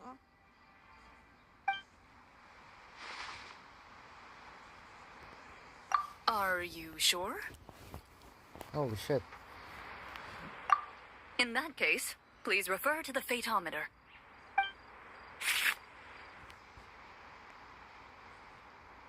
I feel like this one. I don't know.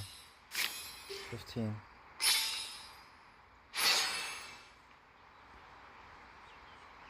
Whoa, it was a success! You remain silent as you prepare a pot and fire to use for cooking. The woman stares at you with her mouth agape as you skillfully cut the ingredients and toss them into the pot. After some time, a rich aroma begins to fill the air. Even a passing cat can't help but stop in its tracks and look up in anticipation. Please have some food. Who knows? Maybe you'll feel better after eating something delicious. Wow, that's amazing. Wait, so as long as you pass the check, you can pretty much do anything? And it won't be seen as absurd? Oh, thank you. You were right. This food really did make me feel better. So what had you so worried it earlier. Could you tell us a bit more about it? Holy shit. Okay, let me fill you in. A horde of monsters suddenly appeared near the capital recently, so all the guards were dispatched to fight them. Never happens to a Dark God. Do you remember when those monsters appeared? I'm not completely sure. All I know is that my husband was dispatched to fight them 3 days ago. Do you know where he was sent? I think Billy White Bed is persistent. It all happened so fast. When we said our goodbyes, he couldn't even tell me where they were sending him. You have our thanks, friend. We'll find and defeat those monsters as soon as possible. We sincerely hope your husband will be able to return to your side soon. Oh, thank you. What the hell, man? I have fucking Don't worry. ass everywhere. We'll find him. Just try to remain optimistic and wait for good news. We don't always get to choose what happens to us. But we do get to choose the little things, like what we eat and how we respond to the things life throws our way. I hope that one day, you too will recognize the power of something as small and inconsequential as a delicious dessert. Man, give me a hand, but I didn't give her full name. I'll do my best. You bid farewell to the woman Rainbow. and continue your journey further into the city.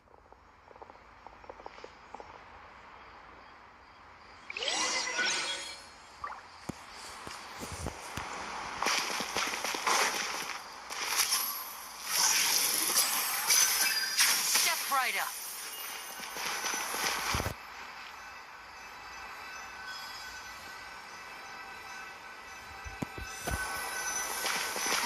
As you venture further into the city, the streets appear largely empty. An elderly Man, woman Billy White walks Bed's got past. his name, bruh. You Yes. see her shake her head as she puts away her wrinkled wallet. A nearby merchant folds his arms and gives you a disdainful look. You get the impression that he's someone who has long gotten used to the sight before him.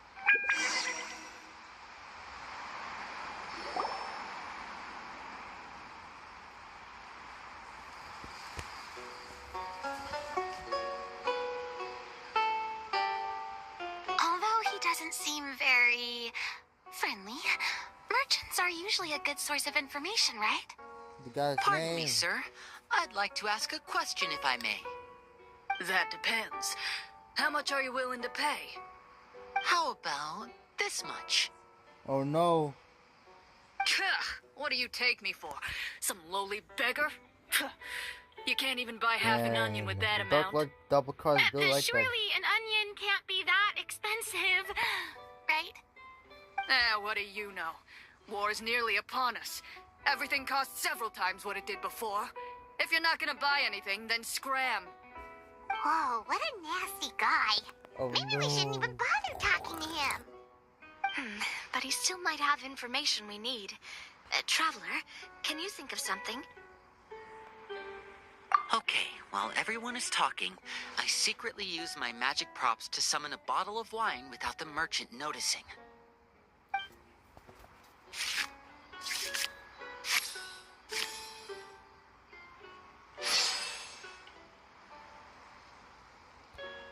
We meant no offense, sir. Here, allow me to offer you this bottle of vintage wine, made only from the finest grapes. I'll just leave it here. Please, enjoy it at your leisure. Oh no. I should mention that this wine is the perfect accompaniment to a meal. I'd suggest enjoying it with dinner. All right. Go on and ask. What do you want to know? Oh no. Do you have any information on the monsters or the crisis that has overtaken the kingdom? Oh, no. Crisis. Yeah. If Billy you White Bed's ask cut. me, there's a crisis everywhere you look. Those monsters are camped outside the city, and they've been destroying all our trade routes. We have limited reserves within the city, so if this continues, we're all gonna be in big trouble. Wait, you're saying no. no one has put a plan in place to Scott. distribute supplies or Oh, no. maintain order? Billy White Bed's cut. We could all starve, and those nobles in the palace wouldn't even break a sweat. Who knows? Maybe they've been in cahoots with the monsters all along. That is concerning. Thank you, sir. We won't take up any more of your time now.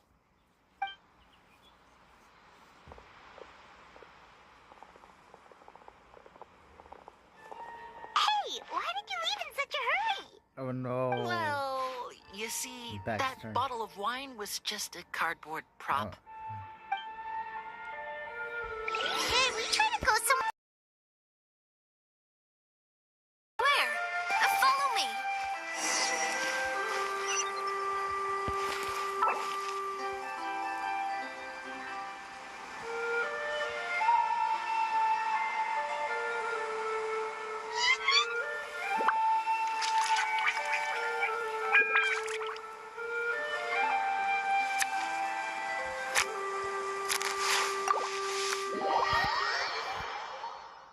And I'm still listening to his story. I can't do shit.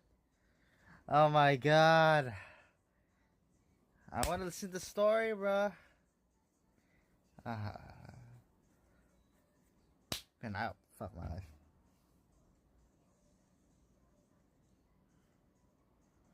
Oh no.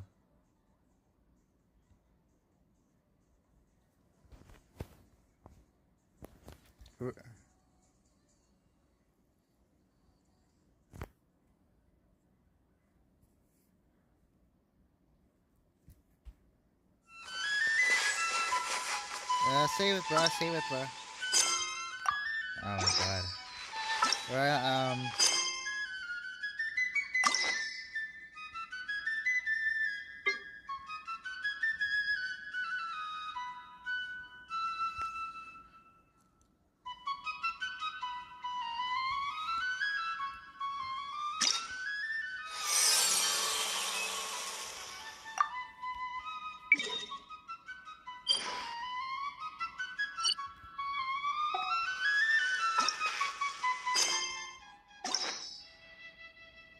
oh no.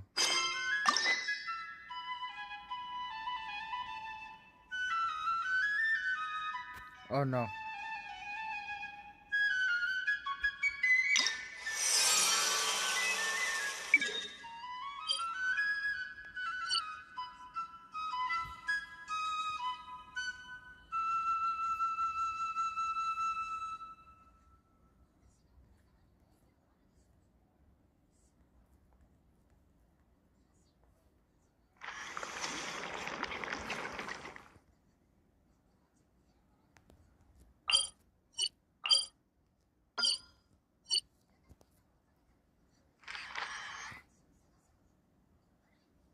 Oh no.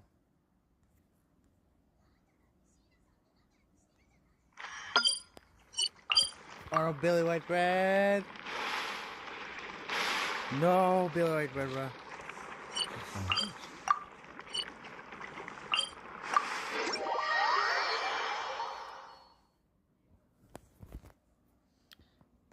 Oh no, bruh.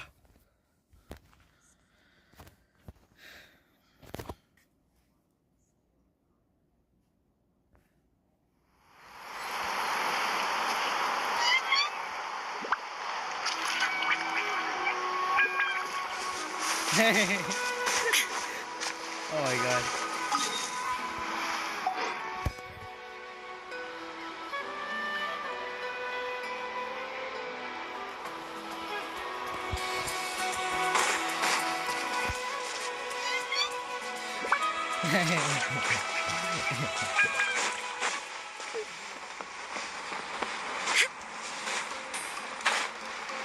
Let's ride.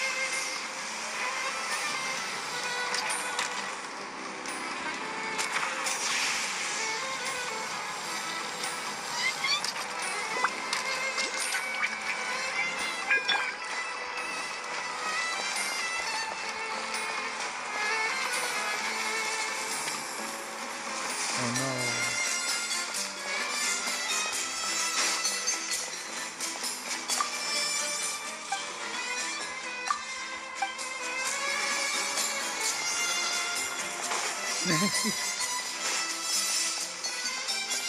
Oh no. Oh no. Oh, we're stuck with him.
$7,000 for a cat-wearing doll? So dumb.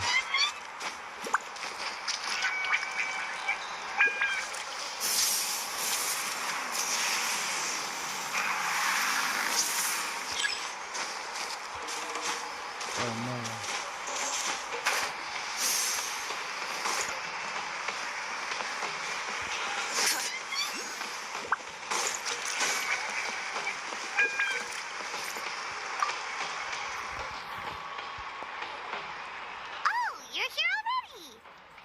Yep, my dad whipped up something fantastic as always. He's a great cook. He can turn any protein or vegetable into something delicious. No wonder you look so refreshed. That's the power of a good meal. That's right. I was hoping to bring Uncle Akatl with me, but he wasn't home. So I guess you're stuck with me. Uncle Akatl is our chief, by the way. Who better than the chief to introduce you to the tribe, right? I've never given an official tour before, so I'm thinking I'll just explain things as we go along. Is that okay? Of course! That sounds great! Oh no. Okay. Whew. Then let's start in that direction.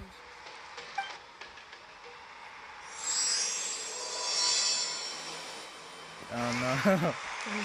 That's a good laugh. Oh yeah. Try and stop me! Shit. Damn it, I didn't get you, man.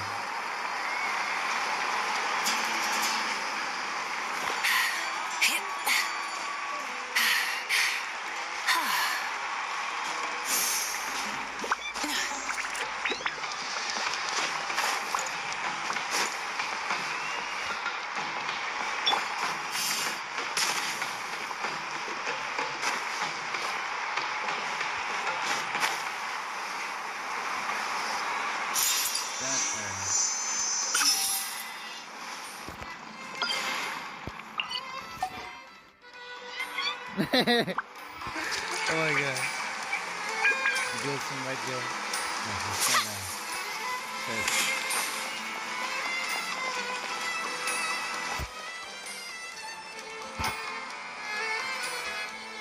My place is over there.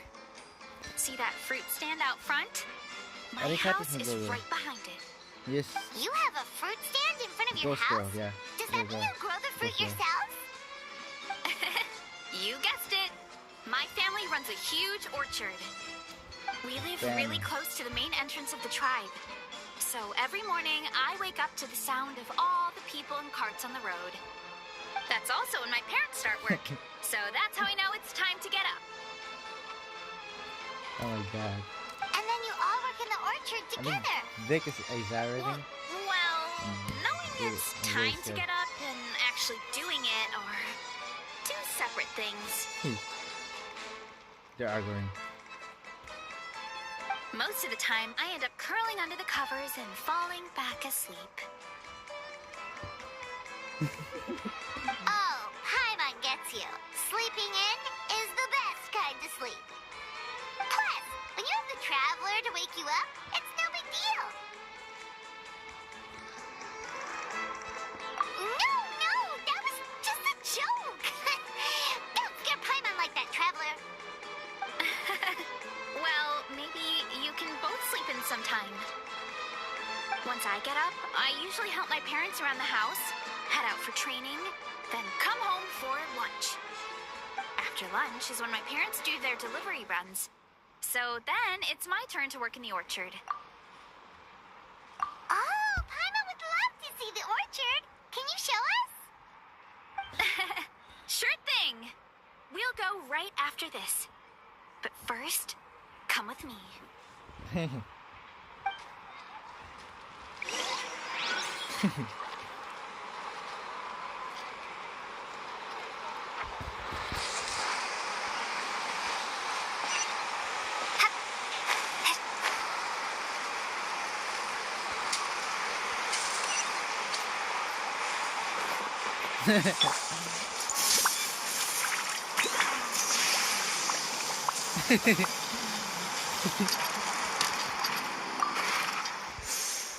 Oh my god. Coach Yan-san, are you here to do some training? Nope. Just doing some maintenance on the equipment here while I have some time. Oh, hey there, you two. It's nice to see you again. We're happy to have you. So, what brings you to the Collective of Plenty? Con. We're just doing some adventuring. We don't have any concrete plans. Whoa. We Oh my ran into goodness. Veressa on the road, and she was nice enough to lead us the rest of the way. She's even giving us a tour. Wow. It's my pleasure. I gotta recommend With your training, this is Veressa? bonus outfit. No slacking, I hope. Yes, Coach. Did 3 full shuttle runs, just as you instructed, Coach. Good. Then we'll continue with the training plan. As for your diet, Oh my god. actually, no dieting for now. As you are. Feel free to use any of the equipment around here. But if you're planning to do strength training, make sure you have a spotter. Oh, this is bad. Of course. Don't need to tell me twice, Coach. Wait, but isn't a special diet a huge part Like of Mr. body? Crab, Big Bunches like Mr. Crab. Veressa doesn't need one? Oh, it's kind of a long story. I suppose you could say Veressa is among the select few who have a natural gift. When she first started training with me, I started her on a standard training regimen and wrote out a simple recipe plan to give to her father. But it left me so hungry. I couldn't even muster up the energy to make it to class. Oh yeah, no. that was my fault. It was just your average nutrition Damn. plan, but Veressa's metabolism is something else.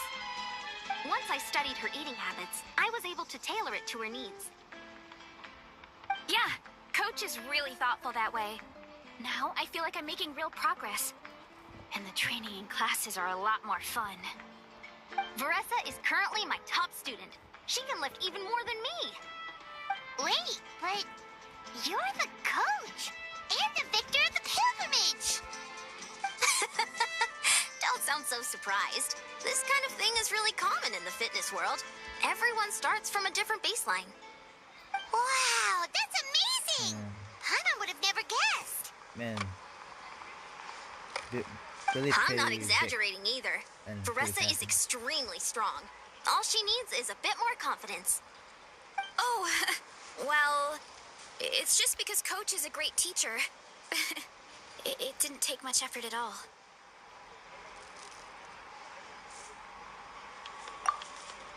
Oh, believe me, I'm not. I mean, sure, I can face a few monsters and lift some heavy training equipment. But I'm useless when it comes to fighting other people. I'm scared I'll hurt someone. Oh, that makes sense. But what about the pilgrimage? I've never placed or even made it out of the team stage. I'm not good at fighting actual people. When it comes to power, it's all about control. Take these weights, for example. It takes strength to lift them, yes, but also to control the weight when you set them down. True mastery means control during both motions. I know that, and I can do it just fine during training.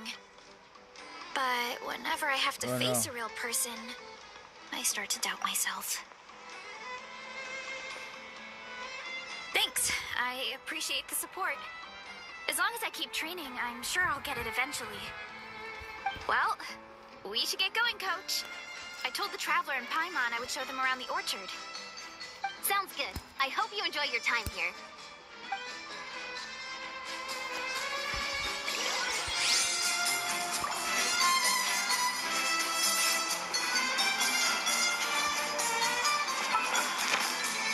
Man. I think... Man, I think Vic understands that. Like, see the madman.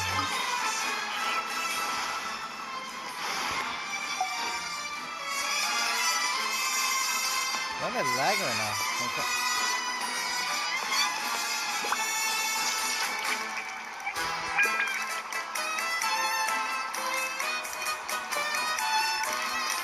Burn it down!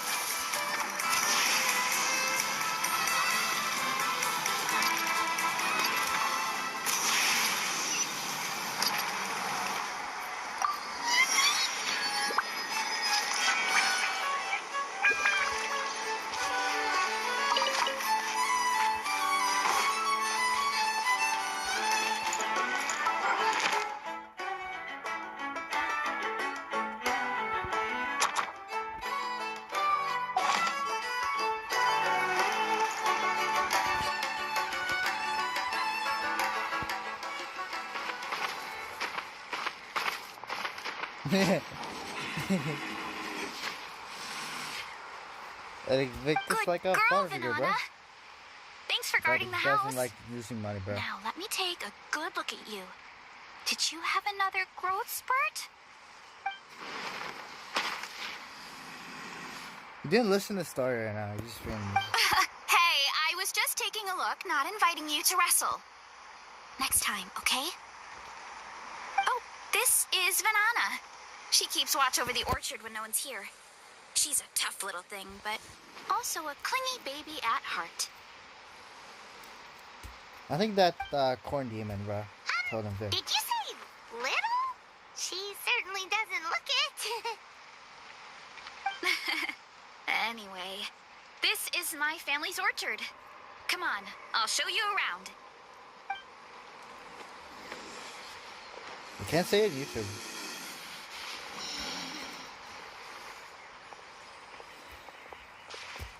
Whoa! It's even bigger than Paimon imagined! Oh, look at all the fruit! It looks delicious. This is the collective of plenty, after all.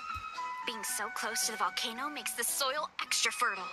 So everything that grows around here is amazing. Especially the fruit.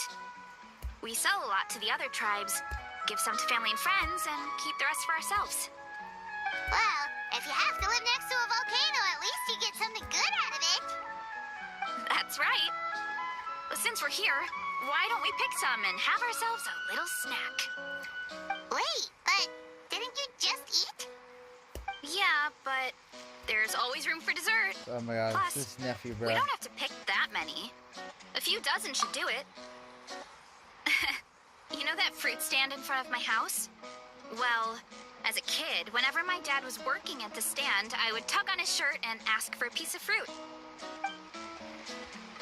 I would scarf it down in a heartbeat and then ask for another.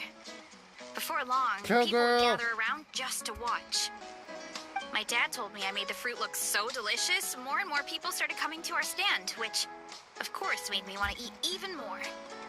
The customers would ruffle my hair and say, "It's good to have a healthy appetite. You'll grow up big and strong for sure." No, Vic's nephew, bro. I mean, what kid doesn't like a compliment? So I would smile, which would get my dad to smile, and then my mom too. Aw, that's so cute! Plus, free fruit whenever you want. Jealous! With all that said, it also helped that our fruit actually tastes really good. And I'm not just saying that. You'll see what I mean in a minute. Oh, and there's an epic feast showdown in a few days, so we're providing a bunch of the fruit for the desserts. Epic feast showdown? Oh, sorry. It's basically a speed eating contest. We need to prepare a ton of ingredients. So don't I worry think about Len anything didn't going kill to waste. Billy Whitecoat. Okay, let's get picking. All right. Like, Where should we start? I think Vic compliment Billy because Why is there a Len didn't mushroom kill over him. there? I think Len's That kind of mushroom. But didn't kill They him. kind of appeared out of nowhere when we first planted the orchard. They grow really fast and don't require any water or fertilizer. Oh, and the flavor is amazing. You can grill them, stir-fry them, or even eat them raw. The flavor has almost a fruity taste to it. A mushroom that tastes like a fruit? That's a new one.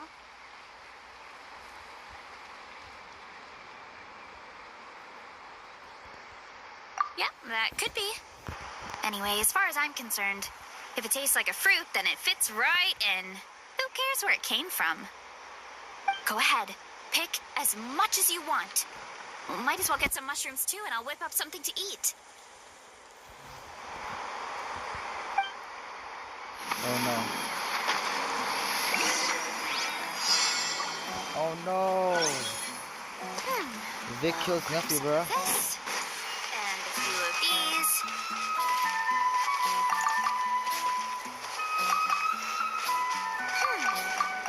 Some of this. Light it up. And a few of these.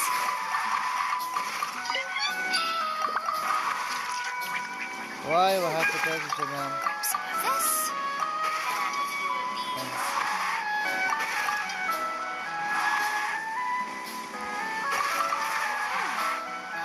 Some of this.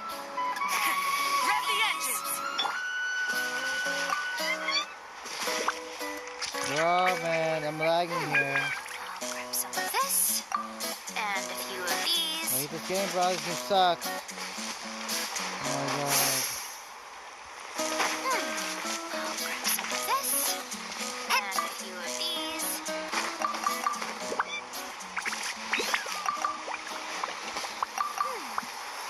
Some of this. And a few of these.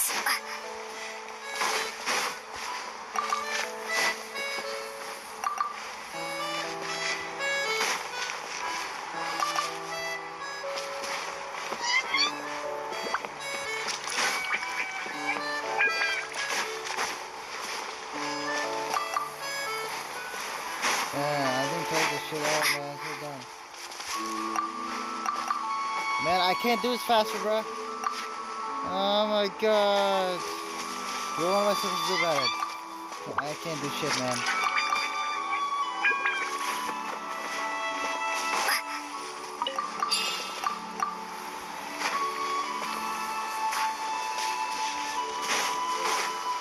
Grab some of this.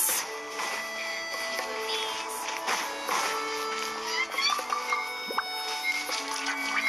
No, bro. Fine, I'm done with it.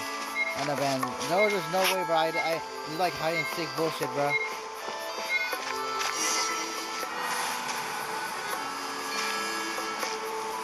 No, it's fucking. I cannot finish this system.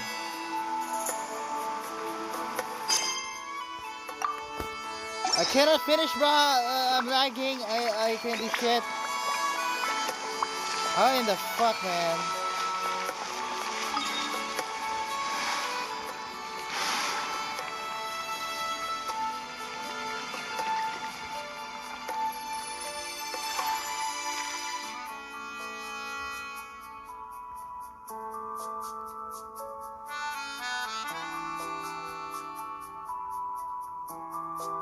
How the fuck, man? I'm lagging.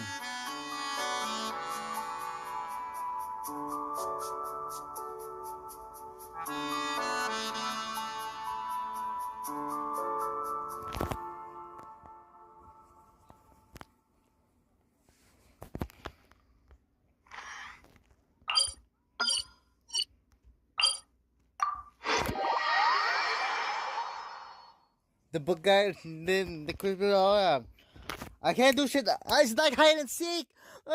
Why? That is bullshit, man. I hate that. This game sucks, anyways.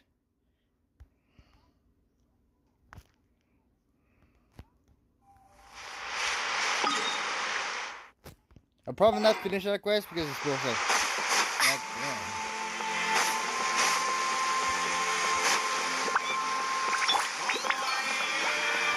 Rise with the sun!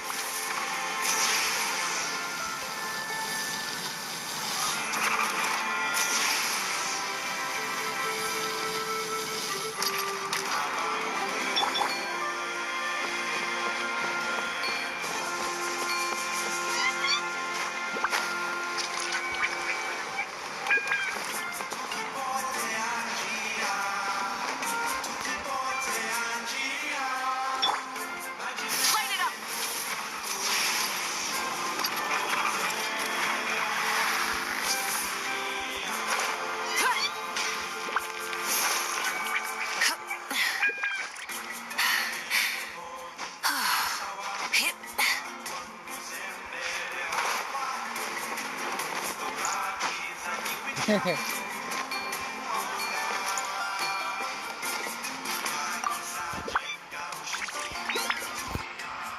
Huni, what were you thinking going out by yourself? Don't you know how dangerous it is? It's okay. Toba helped me. And we met some kind strangers who helped us. And Kind strangers? What made you so sure they were so kind, hmm? I suppose they had kind stranger written on their foreheads. yeah, actually, they did. In big, bold letters. Don't talk back to me. The The Mountain King problem still hasn't been solved. One more the bookman. What would I do if I lost you, too? No dinner for you tonight. They were good people, Dad. Dinner or no dinner. Oh no, the book guy. It's Miss Paimon and They Miss keep Traveler. arguing, right? Dad, I don't it's know. them. They're the ones who helped me. And I didn't see bullshit. if they came to visit. Oh, I didn't see bullshit. How the fuck, man? So It's you're like the I didn't kind see bullshit. strangers. Well, I'm Trinidad. But Apparently you helped my daughter Vic's today. not sleeping So tonight. if there's anything you need, Trying to just figure out ask. situation. As an elder of the Scions of the Canopy, I've got some influence around here. Now, I trust that you're sensible people who know better than to take advantage of their Much worse host's though. It's generosity. much worse than the necromancer. Holy shit! And the bones of Vic story. Shit. Yep, just helping a neighbor. We're not looking for anything in return. Oh, well, let's hope so. Dad, please. They're not bad people. They've eaten at the same table with Kanich before.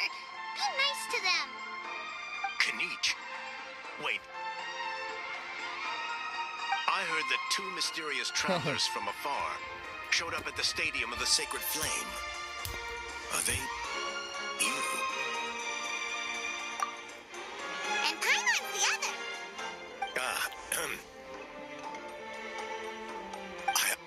I do apologize. Vic's complaining. A lot's been going on in our tribe lately, and I suppose the pressure must be getting to me.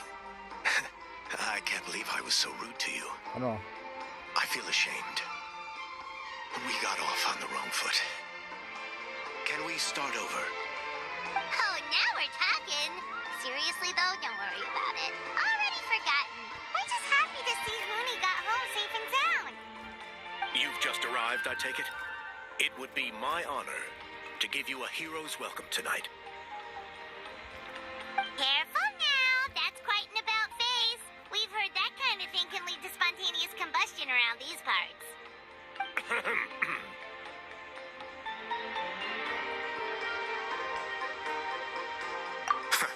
My dear traveler, you are very perceptive indeed. Go inside now, honey. Dad's got some important business to discuss. Okay. Look after Miss Traveler and Miss Paimon. They're very special guests. Well, we'll hear you out, but we can't make any promises that we'll be able to help. This is a matter of I think it's utmost the plan. importance. Here's the Please allow me to explain. the bookman. For many years, our tribe has celebrated the Turnfire Night. It is a traditional ceremony among the Scions of the Canopy, in which we remember our ancestor, Burkina, and his companion, Kangamato, the Mountain King. Burkina was a hero who bore the ancient name Malipo, and Kangamato was a powerful Yumkasor warrior. Together, they fought against the Abyss. They were victorious, but it came at a great cost. Burkina paid with his life. The Mountain King survived, but was contaminated by the Abyss, and he remains in hibernation to this day. Normally, Yumkasors never live longer than a century. It's possible that the Abyssal power is responsible for his unnaturally long lifespan.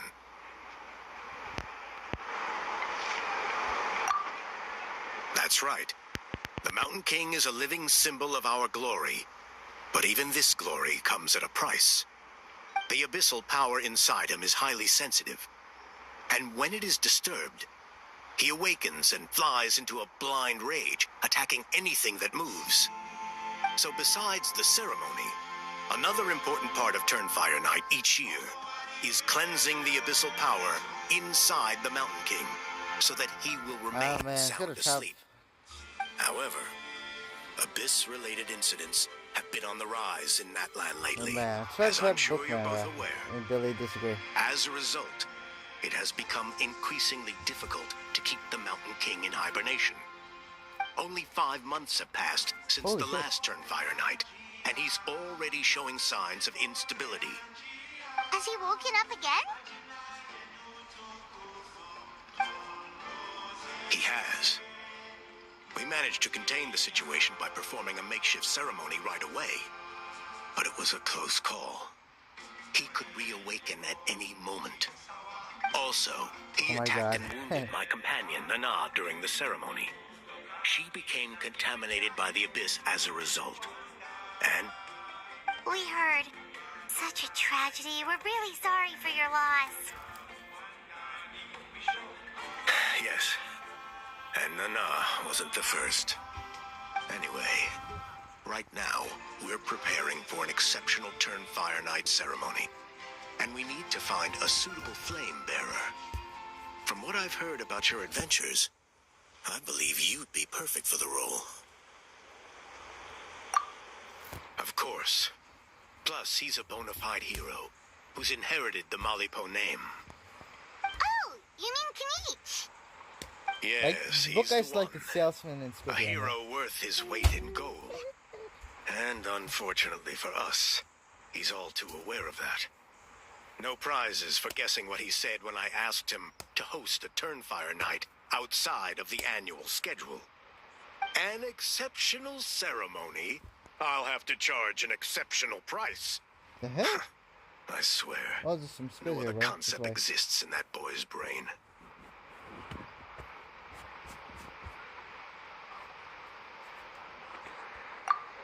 I'm not the one to usually talk about people behind their backs.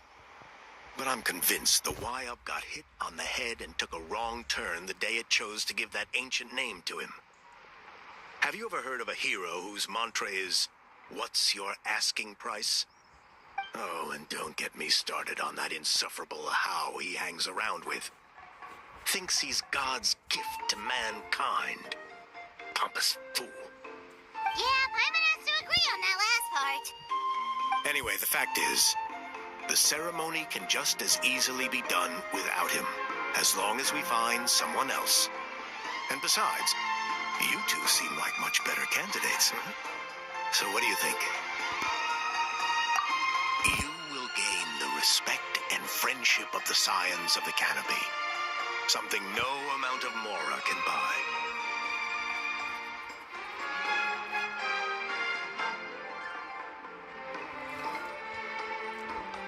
Billy has, Billy. I can't thank you enough. I think Billy Oni cannot see was his right real name about now you. because of You have kindness in your hearts. Come with me to the other side of the mountain. I'll bring you up to speed on each step of the ceremony. As experienced warriors, I'm sure you'll pick it up in no time.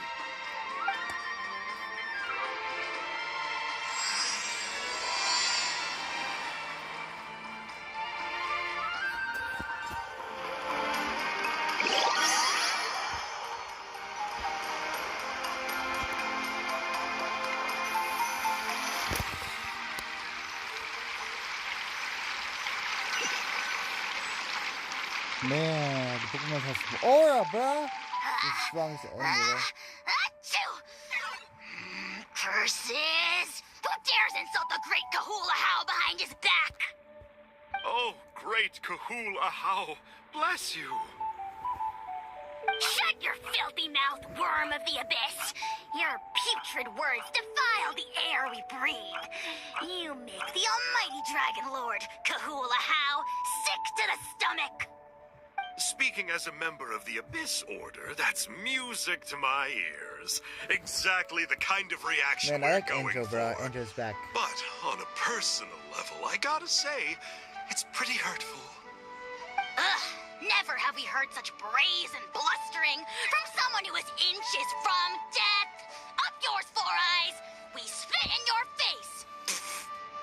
Okay, well, that I am at a loss to explain. How do I manage to stay so chirpy and cheerful? I can only guess it's some kind of powerful magic. But I digress. Oh my god. Mr. Kinich, I admit it. You, sir, are a legendary hunter. Still, the only reason you caught me is that I was reluctant to run away. You see, I'm very interested in the lore of your tribe. Okay. Is that it? Kay? Aren't you intrigued to know what it is about you guys that prompted a visit from the Abyss? It's the extreme sports. The other day, I narrowly avoided getting hit by a very brave soul who just leaped off a cliff. I think you call it bungee jumping? Anyway, I was very impressed. That is what I call embracing the spirit of adventure. Chocolates here. Look, I even did a painting inspired by the bravery and freedom of the scions of the canopy. You scum-sucking swine! I swear, if you go bungee jumping, it'll be without a rope. Head first off the tallest cliff with a band of hunters on your tail and nowhere left to run, and a bottomless cesspit waiting for you on the ground. You say that, but I get the sense that Mr. Kinich isn't planning to take this my life right is, now. Vic is On top of complaining that, I'm tired of spying on you from afar. So why don't we just negotiate a comfortable operating distance that works for both of us? I've heard that the most important thing in human relationships is to respect each other's boundaries. What do you say, Mr. Kinich? Or you could tell me what it is you're really after. What? And then I'll name my price.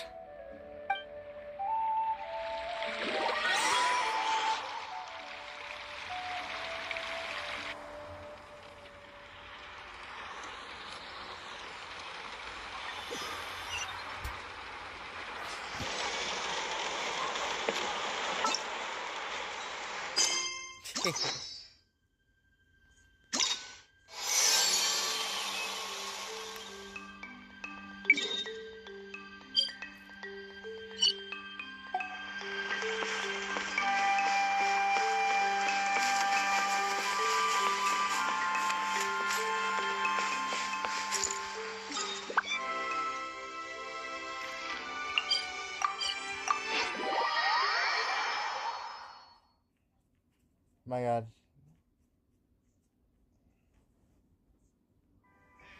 I don't know if it's still going well. I think Vic's using bait for the Pacific one. I think today is the bait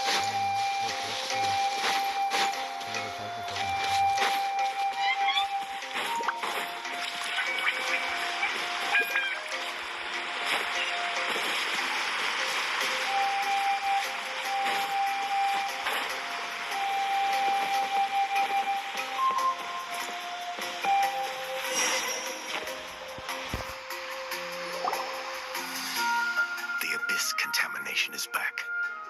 No surprises there. Am I gonna fight? No doubt that explains the Mountain King's recent activity. See those torches over there? Those are sacred flame offshoots that we requested from the Stadium of the Sacred Flame. They contain the power of the Pyro Archon. Are you saying that the sacred flame and the turnfire are the same thing? For ceremonial purposes, at least.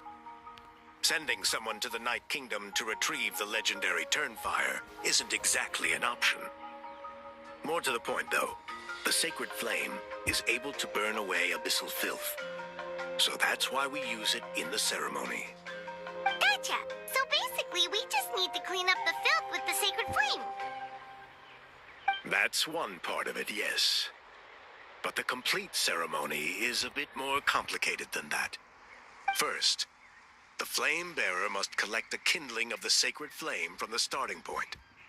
Then use a grappling hook to fly up into the sky and light each of the sacred flame pillars. Then they must go down into the canyon, all the way to the cave where the Mountain King slumbers, lighting braziers and the final altar along the way. The most skilled flame bearers can accomplish all of this without touching the ground once. As much as I hate to admit it, Kinich is capable of this. Wow! He can do all that flying without ever falling to the ground? Well, of course Paimon can. It'd be much harder for you guys.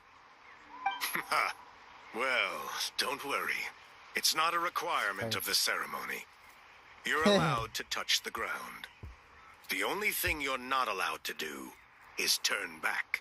The flame bearer must always keep moving forward. You can't skip a pillar, then come back to it after lighting the next one. We're fighting. To do so would be to disrespect our ancestors.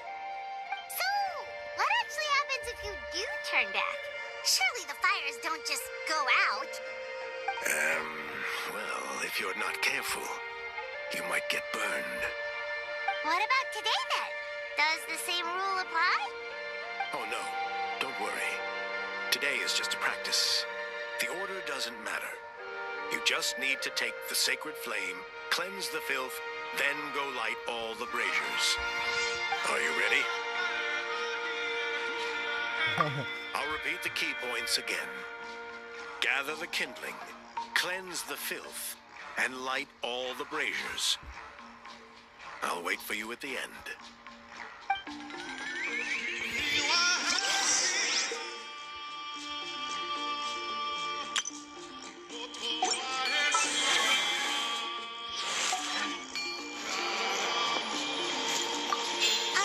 Let's use this kindling to complete our mission.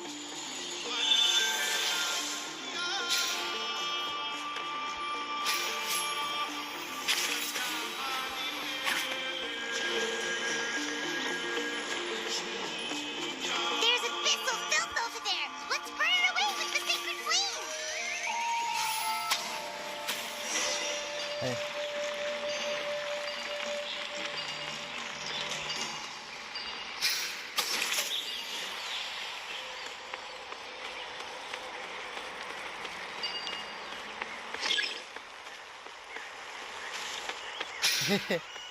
Oh my god.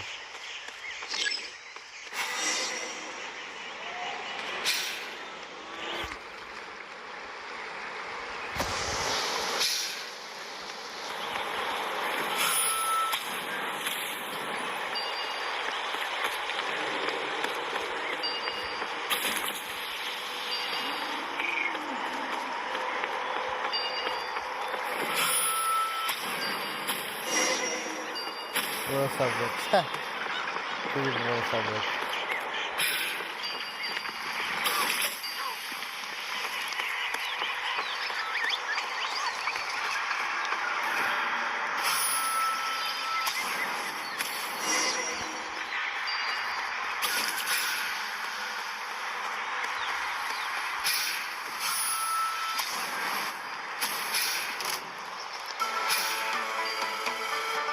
I'm gonna die because I'm a pussy. I'm pussy. I'm a pussy. I'm a coward. That should be all the braziers. Let's regroup with Trinidad. Okay, I'm gonna fight this dude now. Rise to the sun! Solidify!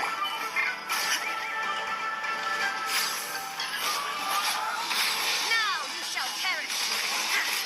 Kill. Ha. Ha. Kill. Ha. There is no escape.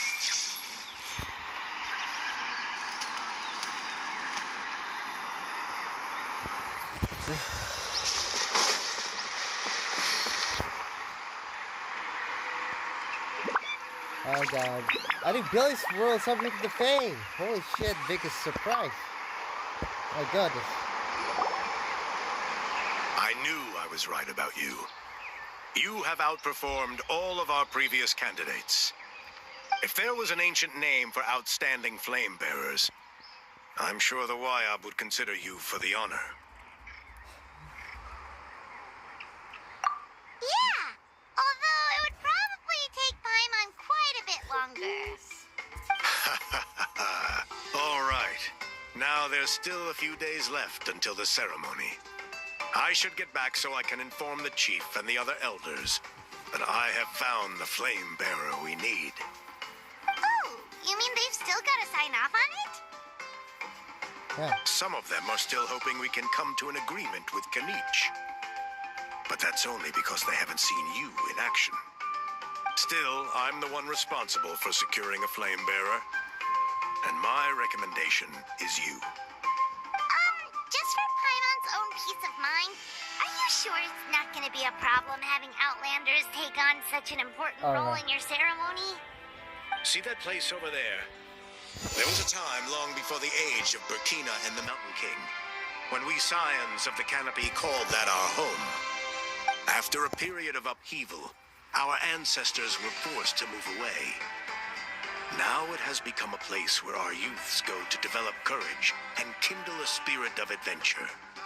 If we failed to keep the threat posed by the Mountain King at bay, it might not be long before we have to move again and find a new home. So to answer your question, I think everyone will agree that you are the right choice. Fair enough. Desperate times call for desperate measures.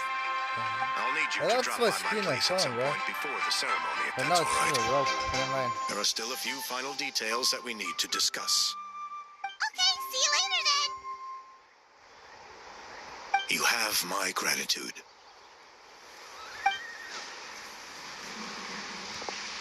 We've helped out with a lot of other local festivals before, but this one feels a little different. Anyway, let's take a break before heading back to Trinidad's place.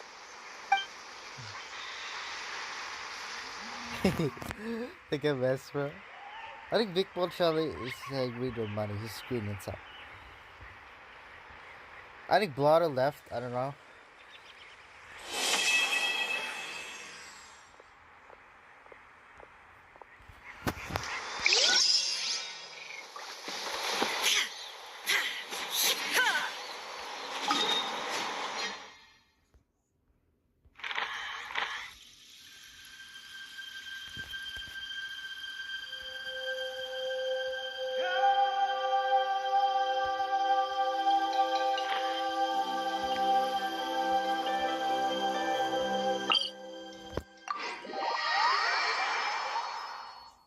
Oh no. Man, Vic Smiths are dead because of Bookman. Holy shit. So, powerful spirit.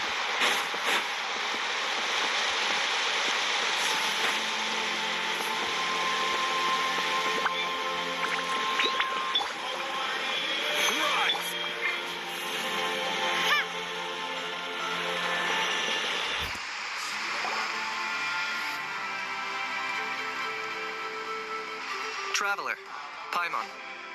Hello. Kanich! Fancy meeting you here. We've actually been looking for you. I'll get straight to the point. I hear you accepted a proposal from Elder Trinidad. Oh, the, Turnfire Knight, you mean. You were still his first choice. It's just... Oh, jeez. It's not what it looks like, promise. Chill, it's cool. I only mention it because there's something you should know. And I suspect Elder Trinidad hasn't been completely forthcoming with you. His true intention is to resolve the Mountain King problem once and for all. Once and for all? You mean this'll be the last Turnfire Knight ever? That's right. He wants to use you to send the Mountain King to the Night Kingdom. Billy's trying to quit, but Victor's... To the Night Kingdom?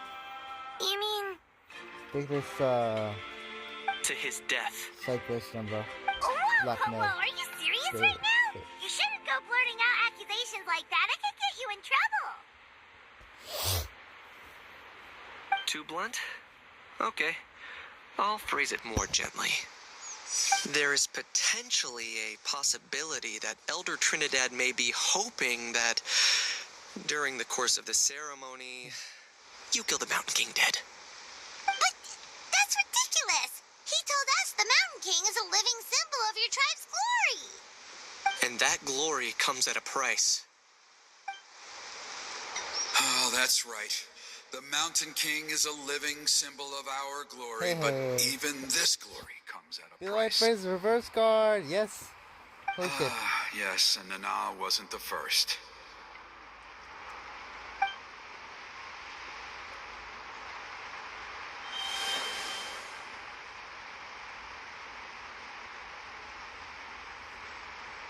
Mm-hmm. She likely won't be the last to lose her life either. Still, is killing the Mountain King really the only way? It seems so extreme.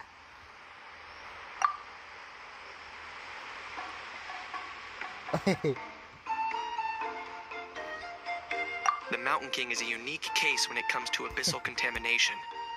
It's eaten away at him for so long that it has consumed him entirely, and the damage is irreversible. That evil power has both driven him insane and kept him alive over the Billy hit centuries. the wall, bruh. So to look at it one way, once it's completely purged from It his doesn't body, seem like super random, the but Mountain King it's will like a finally be able to where rest in Billy peace. hurts In a single past person, not ceremonies, an object. we've only purged around And also half of to the abyssal power. put it like that, bruh. This was to strike a balance. To keep him alive, but also keep him When a asleep. person's hitting a gun, it wouldn't have any effect Say on Billy. anything about how much power he wanted us to purge, but he did say there were some more details to go over before the ceremony. Then it sounds like you'll know for sure soon enough. If he really asks us to kill the Mountain King, what should we do? I know this must come as quite a shock, so I suggest you act like you didn't hear anything for now.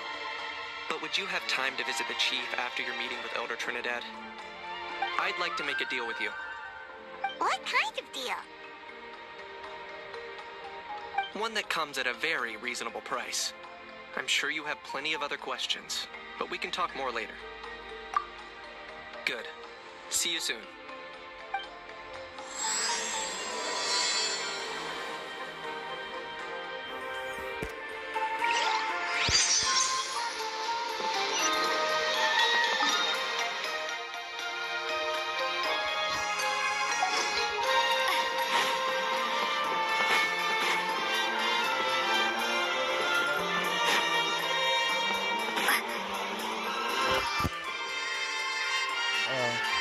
Vic gave her a picture. We should go like that, bruh.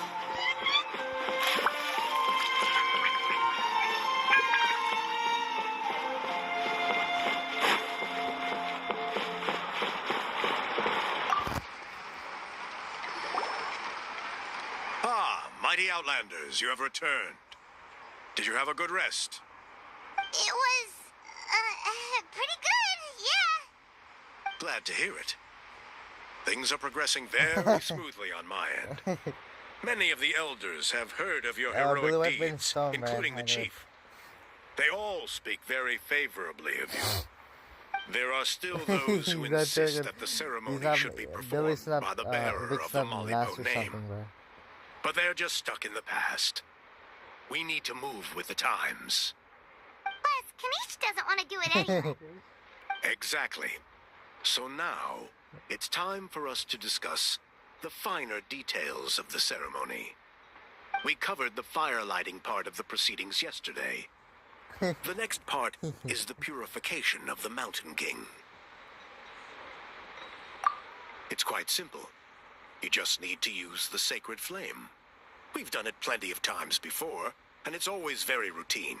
I'm sure you won't have any problems. One point I'd like to stress, though, is that you need to burn away as much of the abyssal energy as you possibly can. The more we dispel, the longer the Mountain King will remain asleep. Asleep, huh?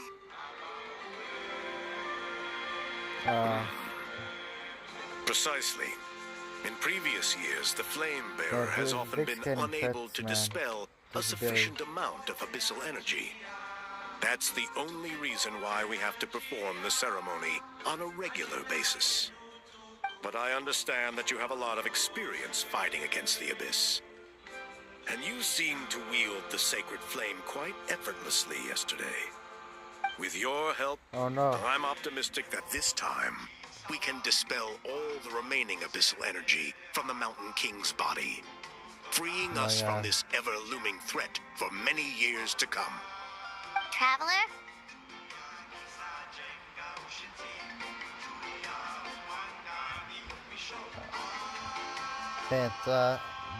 Billy is threat. I think Vic threats Billy, bro. This is the time. So this doesn't faze you at all, huh? If someone was saved, You clearly have a lot of confidence in yourself. That's really all you need to know. The ceremony is in 3 days. I'll come and fetch you when we're ready. In the meantime, feel free to look around our settlement. It would mean a lot to the elders if you got to know some of our people. And if you wouldn't mind helping them out with a few errands here and there. That would be even better. So now we have extra errands to run?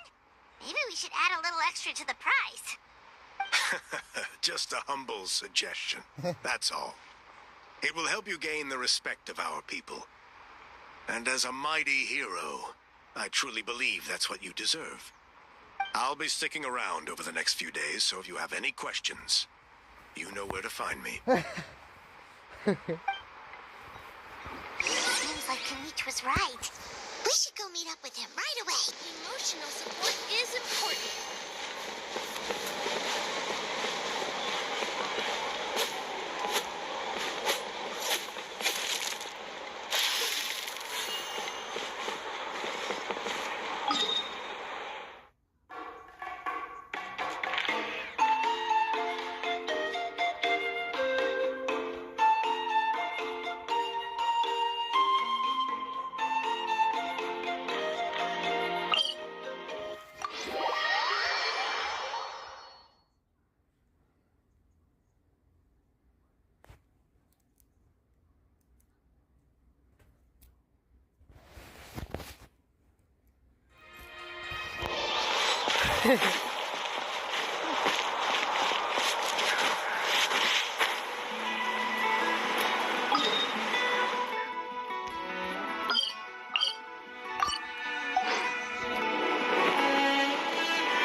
Take it you're the ones appointed by Elder Talapo?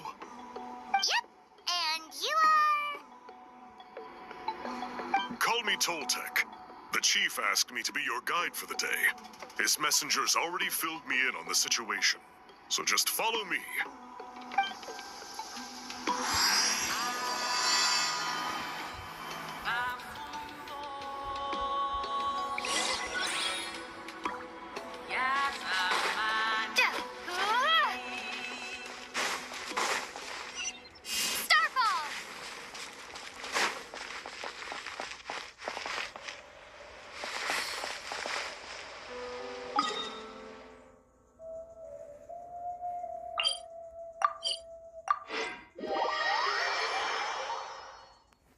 Oh no, Billy, bruh.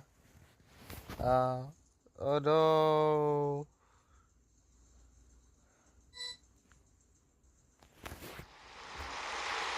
So the guide is somewhere in this cave, huh? This is as far as I can take you. Only the appointed ones may proceed from here. Why's that? Kind of a long story. Apparently, there's a certain fruit that grows in this cave, the juice of which can be processed to make an excellent dye. Really stuck, man. Many years ago, our ancestors set out to make a series of ambitious works of graffiti art. They selected this cave to make them in, presumably due to the availability I think of the Vic dye. understands, bro. He said, However, holy they shit. didn't want anyone to see their work before it was completed. And so they sealed off the entrance to control access. To bypass the seal, you have to have mastered the art of color perception, or something like that. Oh, right. The strange thing is, Our ancestors never removed the seal, even after they finished the graffiti art. Since it was sealed off, the only person who's been inside is the great shaman, Huitzilin, and that was 300 years ago. According to her, the artwork tells the story of a hero by the name of Kuntur. But I digress.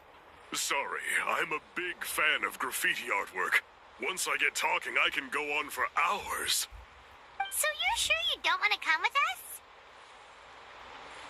I'll pass. I tried to get in once, but the seal blocked my way. I tried getting my Iktomi sword to clear it with its powers, but even that didn't work. I guess it's supposed to be a test left there by our ancestors. If you don't pass the test, you're not worthy of viewing their works of art. Don't worry about me, though. I wouldn't be joining you this time even if I was able to get in.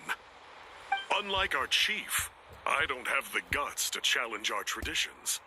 This task is specifically appointed to someone by the Iktomi Sor Elder.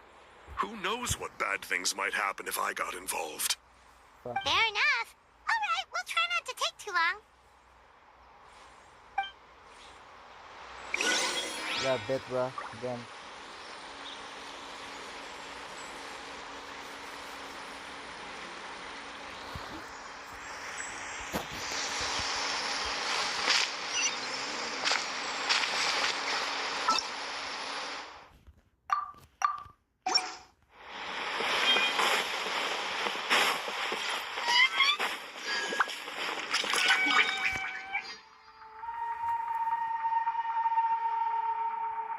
The bookman.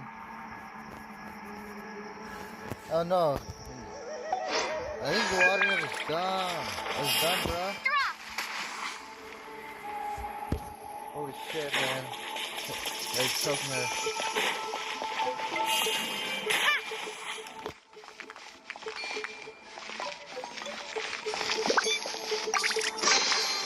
A reward on the road. Looks like there's no way past. Maybe try the same thing as before? Yeah, my leg Gagaboo versus Billy West. Let's go.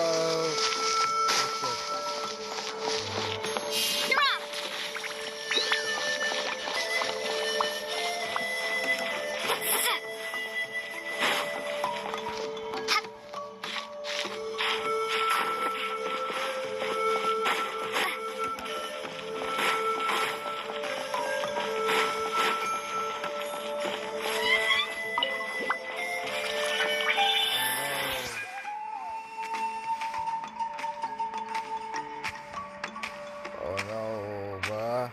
This feeling is coming to...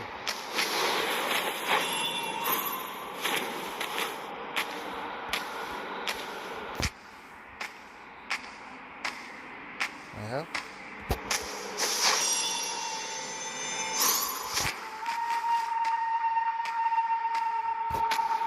And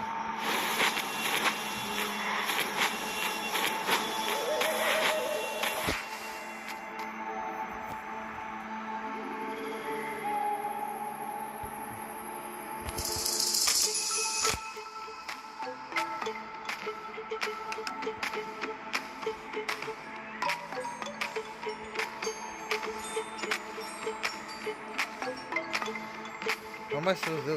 Try to break the barrier. And then try.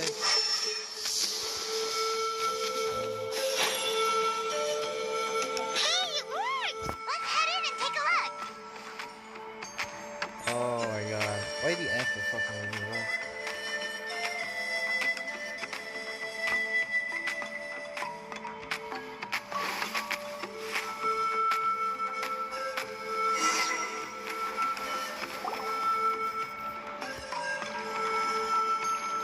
This should be the place.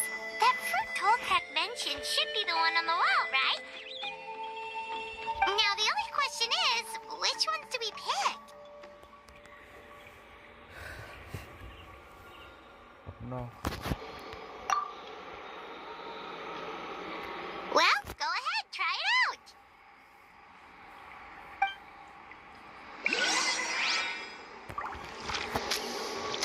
Yeah. I need the water nymph, bro. Water nymph is hostage to the bookman. Oh shit. Oh shit. You said something, right? Whatever it was, grab it.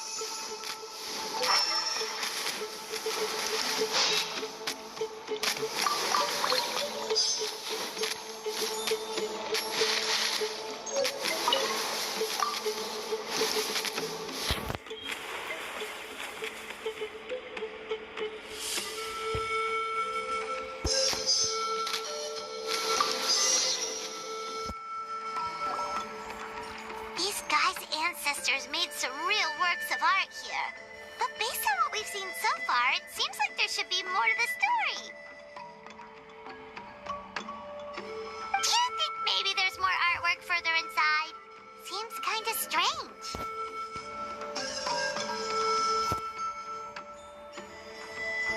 Oh no, bro. No need. I was just thinking aloud. Toltek's waiting for us, and we have a job to do. So maybe it's best if we head out now. Let's head back and meet up with Toltek.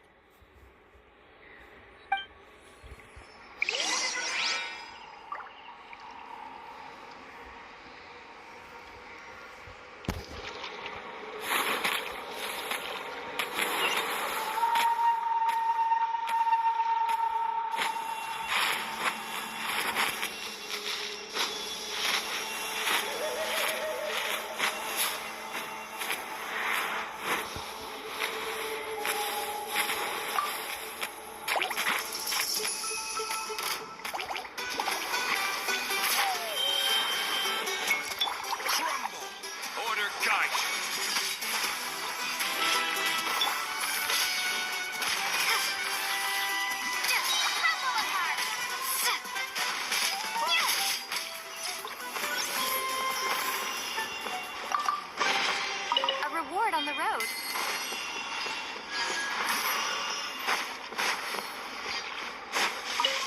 Oh shit. Billy, bro. Billy drowned. He's dead. Holy shit. Billy's dead. No, he drowned. No, he drowned. Oh, no. He drowned, bruh.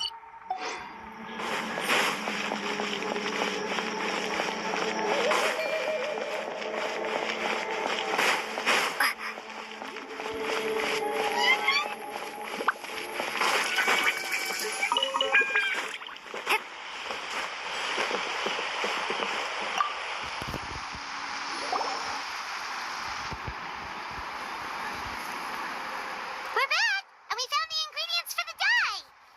Sounds like you made it through the seal then. Our Iktomi-Sor Elder was right about you. It's getting late. Follow me. I'll take us back.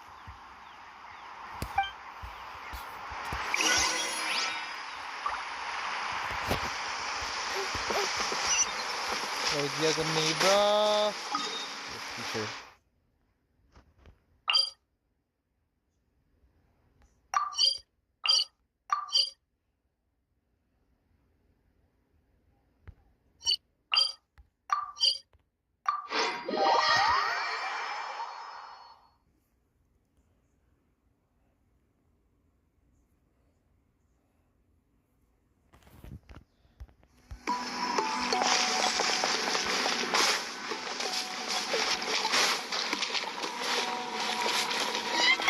Oh, the ancestor's back. Holy shit.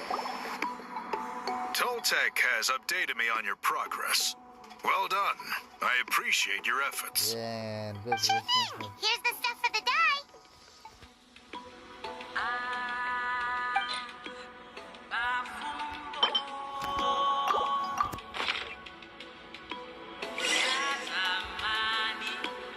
I see. Yes. This is certainly a very different substance from typical dyes. Okay, now let's try our hand at making some samples. The fabric is ready for testing. Got it. Please come with me.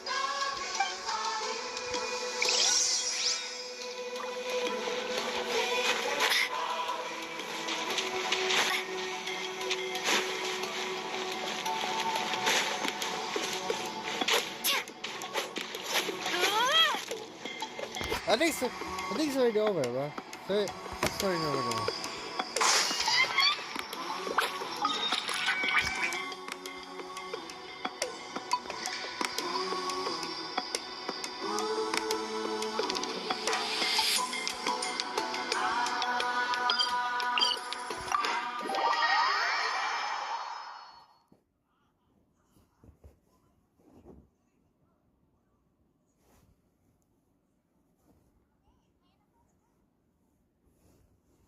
To answer me.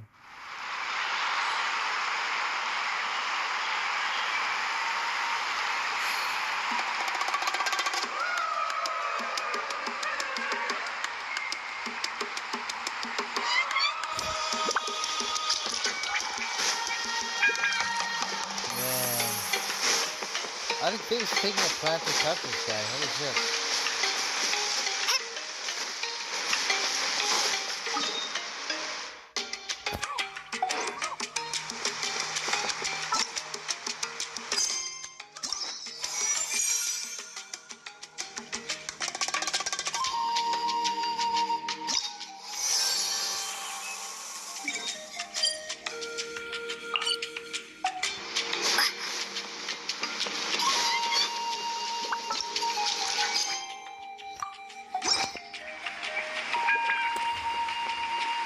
Oh no!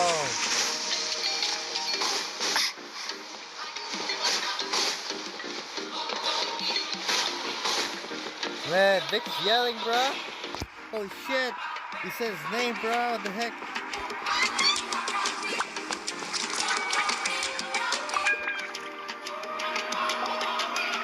Ah, you're here. Ganich! Elder Trinidad said that. I can tell.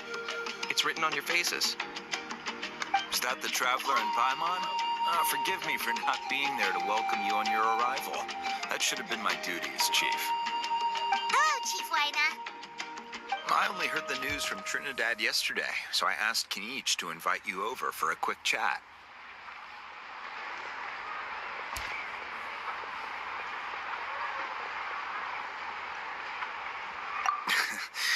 I believe Kinich has already filled you in, so I'll get straight to the point. Like, Firstly, I fully endorse your appointment as flame bearers for the bro. upcoming Turnfire Night.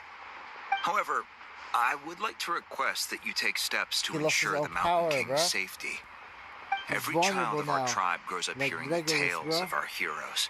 From Yupanqui the Firebringer to Burkina and the Mountain King who fought against the Abyss. This is our history and our heritage, died like Regulus. the source of our pride, Oh my god, and he the died center like of our faith. me, bro.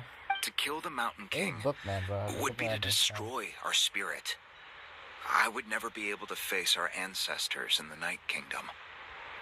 Nana's death was a great tragedy, and I do not blame Trinidad for the actions he has taken.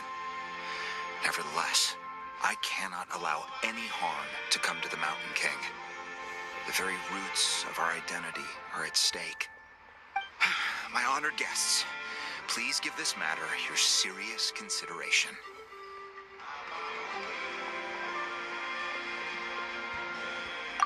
Perhaps there is, but despite all our attempts to contain the situation over the years, we've not found it. I don't think I can contain this guy. Like to hear where you the stand on this matter. The reason Catherine stayed in this world because she's nowhere to go. Bullying Finley, bro. Bruh, like Yagumi's dead now. Holy shit. Though I sense that your mind is not yet made up, I'm still comforted by your words. There are 3 days left before the ceremony. I hope they will bring you clarity. So, Kinich, earlier you were saying that... Let's walk and talk. I'll show you around the tribe. That works too. Paimon needs to get some air after this.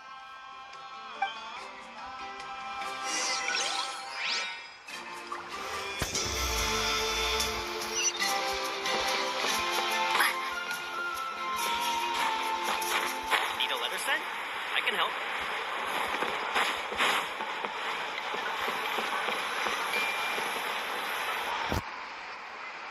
Kinich, Paimon finally understands why you turned Trinidad down. You knew what he was planning, didn't you? That's why you didn't want to be the flame bearer this time, because it's a double-edged sword. The whole Mora thing was just a sneaky excuse. Double-edged sword is right. But my response wasn't merely an excuse. To solve this exceptional problem, an exceptional price must be paid. Well, bruh. I'm working on it. Oh, God. Really? Well, come on then, let's hear it. In a moment. Didn't you have a question you were about to ask me? Oh, yeah. What was it again? Oh, right. We need to talk about Hal. He's completely unhinged.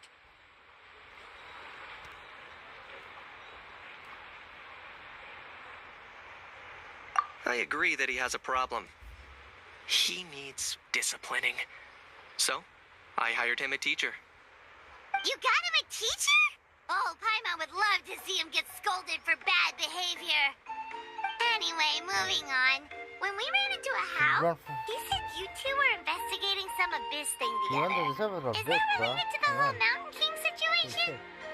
Yes, that's the angle I've been working on. I'm a Saurian hunter, but I occasionally hunt the abyss too. One time, I was pursuing some purple demonic dogs when I accidentally entered a hidden space. I did some research after the fact. Apparently, they're known as beastly rifts, and there are many of them of all different sizes. That's where those purple dogs were coming from. So, if we can locate one of these beastly rifts, clear the monsters out, and move the Mountain King inside, he'd be able to continue living, but without posing a threat to the tribe. Whoa, that sounds kind of crazy. Would it really work? It's not without its risks, of course. There's a lot of unknowns in the equation. For instance, for all we know, a prolonged period inside the rift could make the Mountain King's condition worse. Still, we desperately need something like this, even just as a temporary measure. You've seen the conflict the issue is causing in our tribe for yourselves, and believe me, it's been a long time coming. The chief is adamant about keeping the Mountain King alive, whatever happens. Paimon can understand. It's less about the Mountain King and more about preserving your culture and heritage. Yes, but on the flip side, you've got people like Elder Trinidad, who is more concerned about protecting the people he cares about, now and into the future. And he has every right to take that view.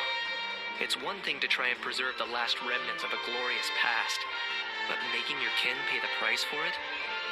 No one can seriously tell them that's a fair trade. Oh, Vic is back, bro. You're right. There's no easy answers here. Let's leave that to one side for a moment and assume we go with your plan. How do you actually intend to find one of these beastly rifts? Because at least in our experience, the dogs open the rifts when they want to attack us, not the other way around. Okay. Well, this guy's talking to Billy. I think I know a way. He's boring, bro. What the heck? You have any better ideas? Oh no, Vic is that. Not at the moment, but shouting, it bro. just feels like using the power of the abyss for our own ends isn't gonna end well. After all, the abyss is what turned the Mountain King into a monster in the first place. People are gonna think you've lost your marbles.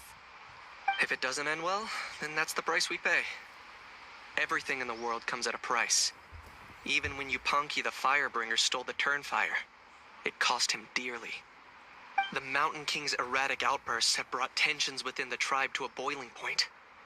Unless this gets resolved quickly, everyone will be stuck in a stalemate. Alright, so what's this deal you wanted to make with us? We're hardly experts on exploiting abyssal power. All I need you to do is keep people away from me. I'm getting harassed on a daily basis by people trying to convince me to be the flame bearer. I can't afford to waste all my energy dealing with them. If you help me out, there'll be a gift for you in return. Ooh, what kind of gift? Something well worth your while, I'd say. Oh, he shot Billy, bro. Let his shields off, bro. It's like Halo shit. You got Halo shield mode. The face.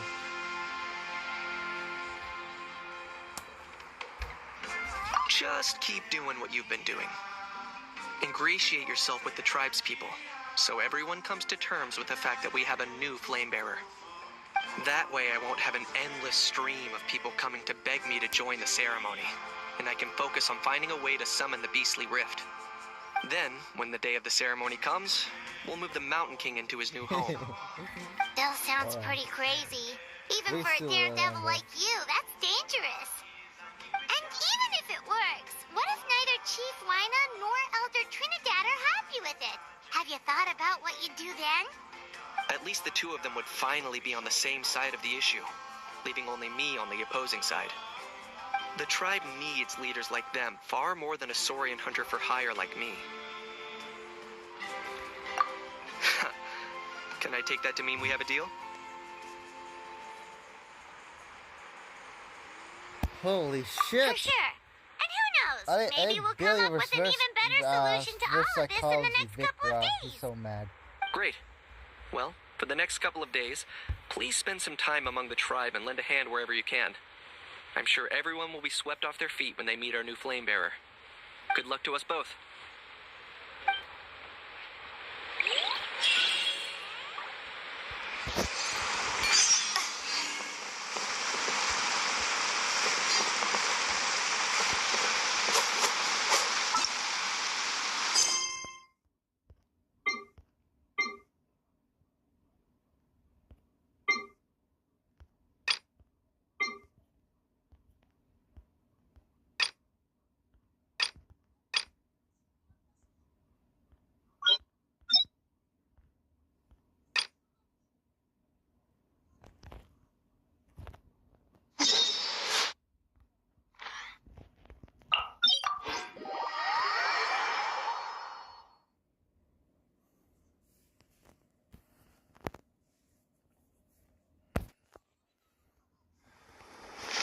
Okay.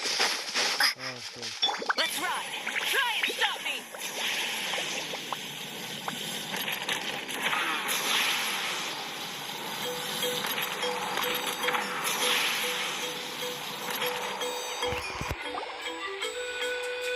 Catherine is free now. Holy shit, man, he's free. Yeah, Are you two here to take pictures with the Koholosaurs? Really? Can we? Unfinished business is done. Holy shit. Huh? Oh, you two must be here to seek It's like insight from Natland, Atta, unfinished right? business, like the Wayland stuff. Atta? Insight? Shh, not so loud. Openly saying their name in such a manner will only cause them to loathe you. I apologize for not explaining earlier. As you can see, Atta is the elder Koholosaur. My senior here is responsible to serve. Atta is highly respected among the tribe and is far more knowledgeable than other Koholosaurs. They say that Atta has actually visited the mysterious island before. Therefore, we must rely on Atta's insight to know how to get there. Really? But how do we do that? Can a Koholosaurus elder talk? You need only slowly approach Atta. Once Atta has confirmed your scent, they will provide their wise insight. In the language of the Koholosaurs, of course. But no need to worry. The ability to interpret this language is one of the basic skills required of a guide from the people of the Springs. I can understand Atta's instructions and will lead you on the journey ahead. Alright, then let's give it a try. That'll be 10,000 mora per person. In order for Atta to give us insight, they must recall their past, which can be extremely taxing for a Koholosaur. Costs to maintain their health can be quite high, you know.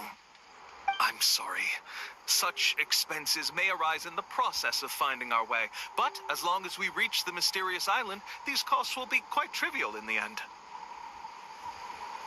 There you have it. Paimon knew there was no such thing as a free lunch. Oh, Paimon has an idea. She bets they've just made up all that stuff about the talking Koholosaur. But if we can get a receipt, that'll be proof that they're scamming tourists. With that kind of evidence, there'll be no doubt they're guilty. Man, reverse psychology, man. What's taking them so long? Well, What do you say? I'll even throw in a group photo of you two with Atta. You won't ever find another deal like this.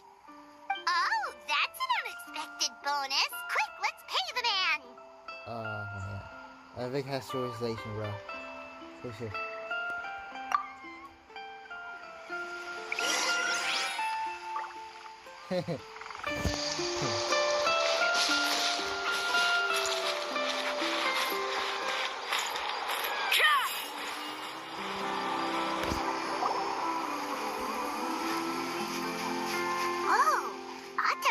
Try to bite us at all. You can also pose now if you'd like a photo together. Okay. Victor realizes he's a lot of money, bro.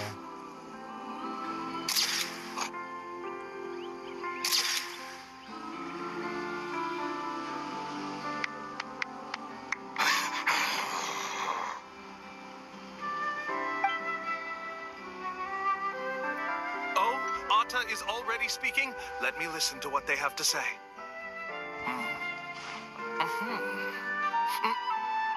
Oh, I see. Could you really get anything from that noise? Of course. Like I said, only a guide like me can understand their language.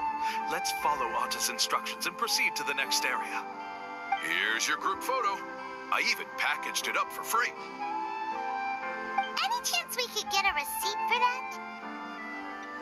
No problem at all. Here you go. Please, come with me. We still have a lot of the Chief's more to use. Why don't we keep up the act and gather some more evidence? Hyman's curious what other tricks these scammers are using.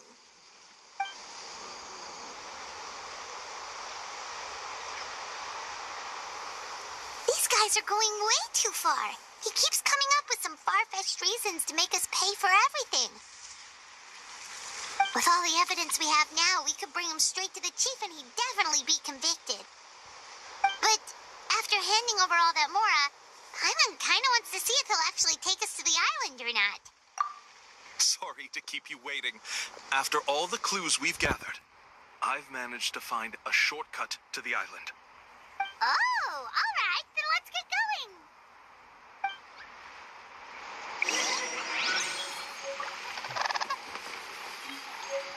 Vic is speechless, bro. He sacrificed himself for the sake of his friend, bro. Burn it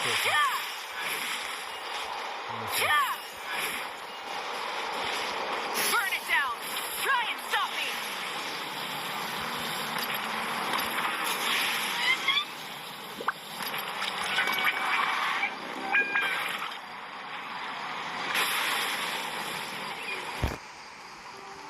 This is the spot. The trails of sunlight will guide the way. Once you cross the rushing water, the light of the setting sun shall reveal everything. Atta's insights have already pointed us to the destination. It's just on the opposite bank. You mean we're almost there? Huh. But there wasn't even anything exciting about this journey. As I said before, this is a shortcut. If I took you on some arduous path after all the Mora you spent, that wouldn't make me look like a good guide, don't you think? Anyway, there's no time to lose. We need to get there before sunset.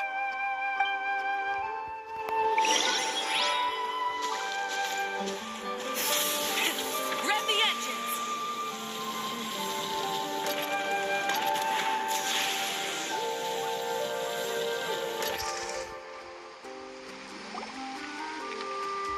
Man. According to Atta's insights, Bill has a this is the vacation place. for 1 week, man. Holy We're shit. here. You mean the mysterious Got a island? vacation, bruh. Holy shit. Yes, I've led you to the island just as I promised, which means it's time for me to say goodbye. Hold on! Are you serious? This is supposed to be the island?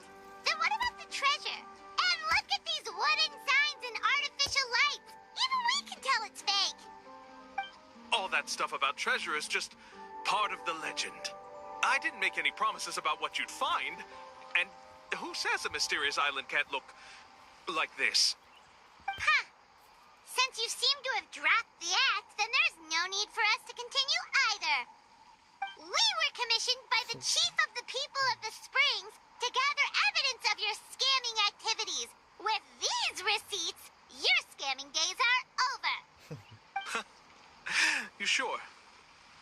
than what's written on those receipts. Huh. Let's see. Huh? Wait, all the writing has disappeared. I took you all this way just to buy enough time for the handwriting to disappear. Even if you were to go back to the people you paid, you'd only find that they were using fake names, making them impossible to track down.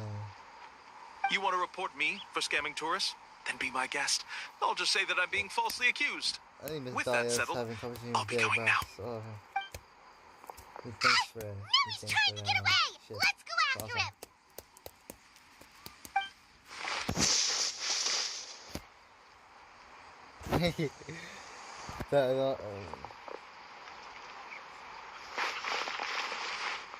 It's the chief! What's the chief doing here? I have dispatched others to secretly trail you. Thanks to you, we can finally convict him of scamming people. Convict me? I think Vic How? don't They don't have any Miss evidence Dahlia and against Billy me. together, bro. Even as the chief, you can't just level accusations without any evidence, right? Sorry to say it, but he got us. We lost all the evidence we had. Not to worry. Let's search him first. Hey, what are you doing? Keep your hands off me! That's my Mora!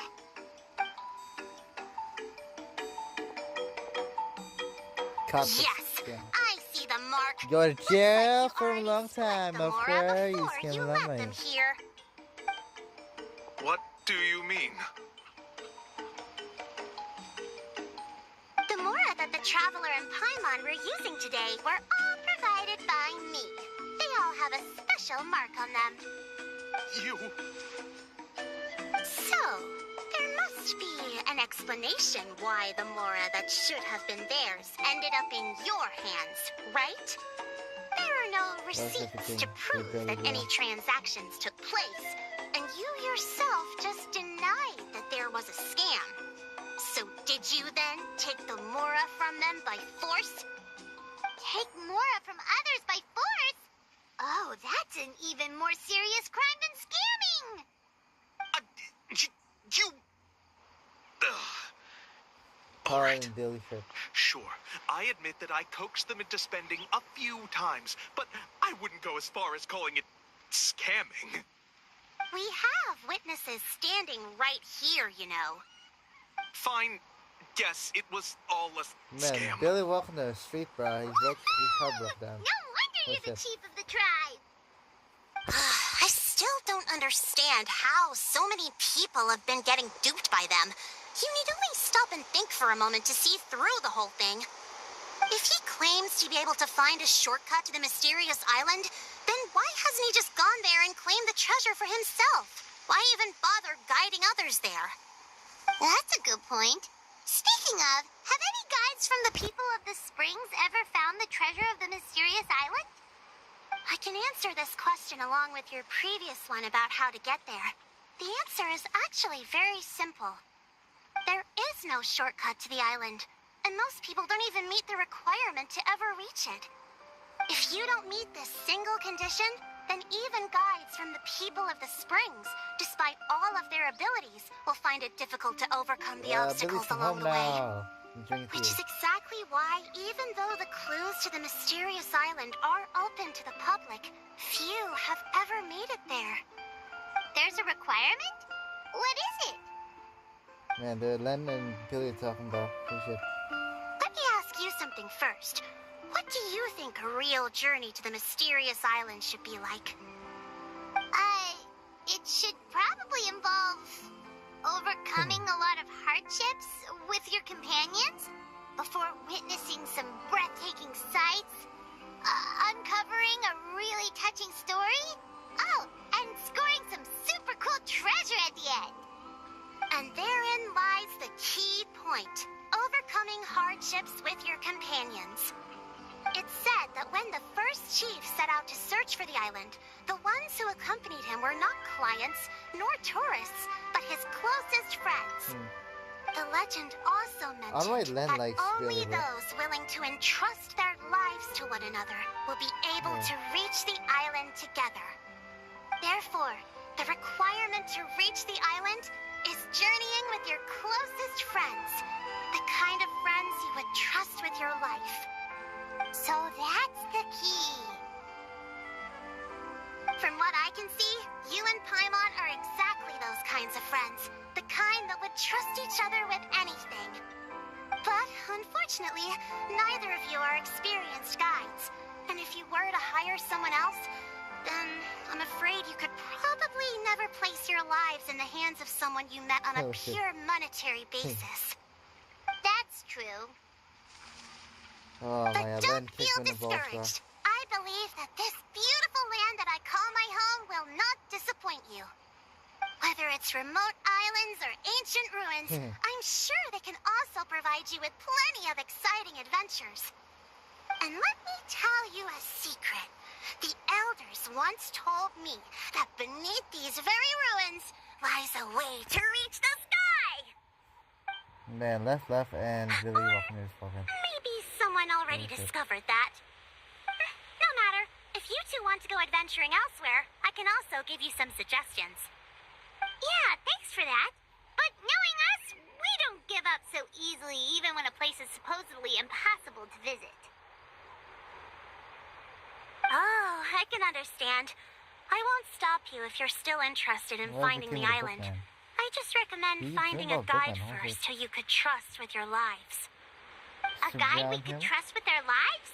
The spirits and who kill them knows or when we'll meet someone like that around here? Like Yagami died many times in Death Note, bro. Holy shit. Oh, we could go find Mualani! It appears you've already made up your minds. Then I'll be taking my leave. My assistants will pay you for all your help. Thanks like again. Yagami, bro. Okay, bye-bye! Hey.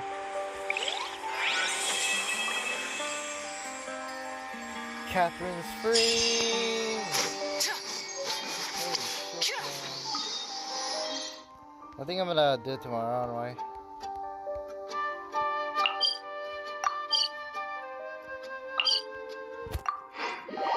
Catherine's free, man. Oh shit. Thanks to Billy, bro.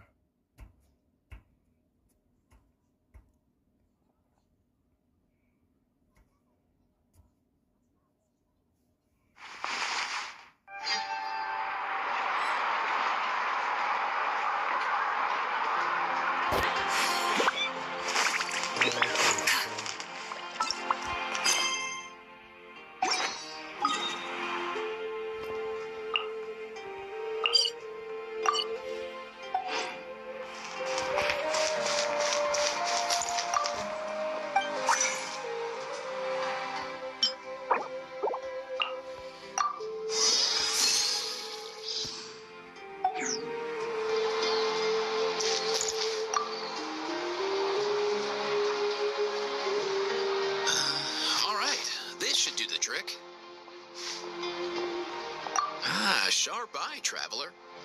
Here, check this out.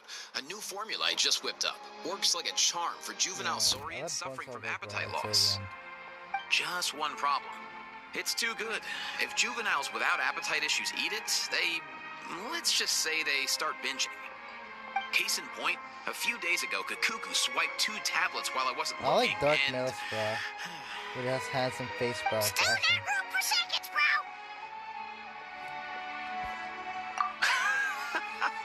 Looks like the flavor profile needs a tweak.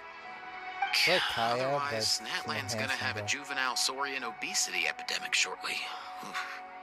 It's not racist, bro. It's a compliment, bro. So, Interfere with the mixing process.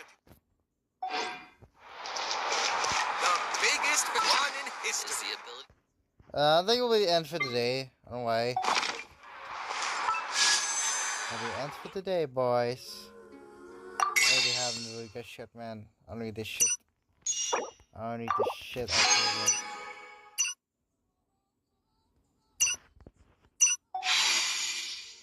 Alright, let me today. I like the book I started, bro. The book I started is like a 10 out of 10, bro. I keep skipping the novel part, but it was still only 5 hours, yeah.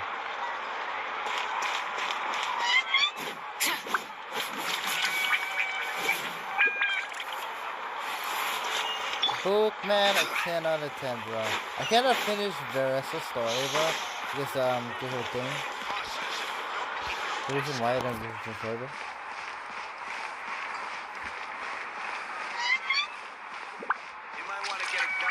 The rest of the story is, I don't know. I didn't finish it. Cause I can't, it's like hide and seek, bro. It's like PTSD, right? Yeah. It's like hide and seek, that'll be today, and see you in the next one, bro. This will be the last one I ever pick, bro. I'm gonna play again when I feel like it, man. Don't worry. And yeah. Peace. And peace. Bye. See you to the next one.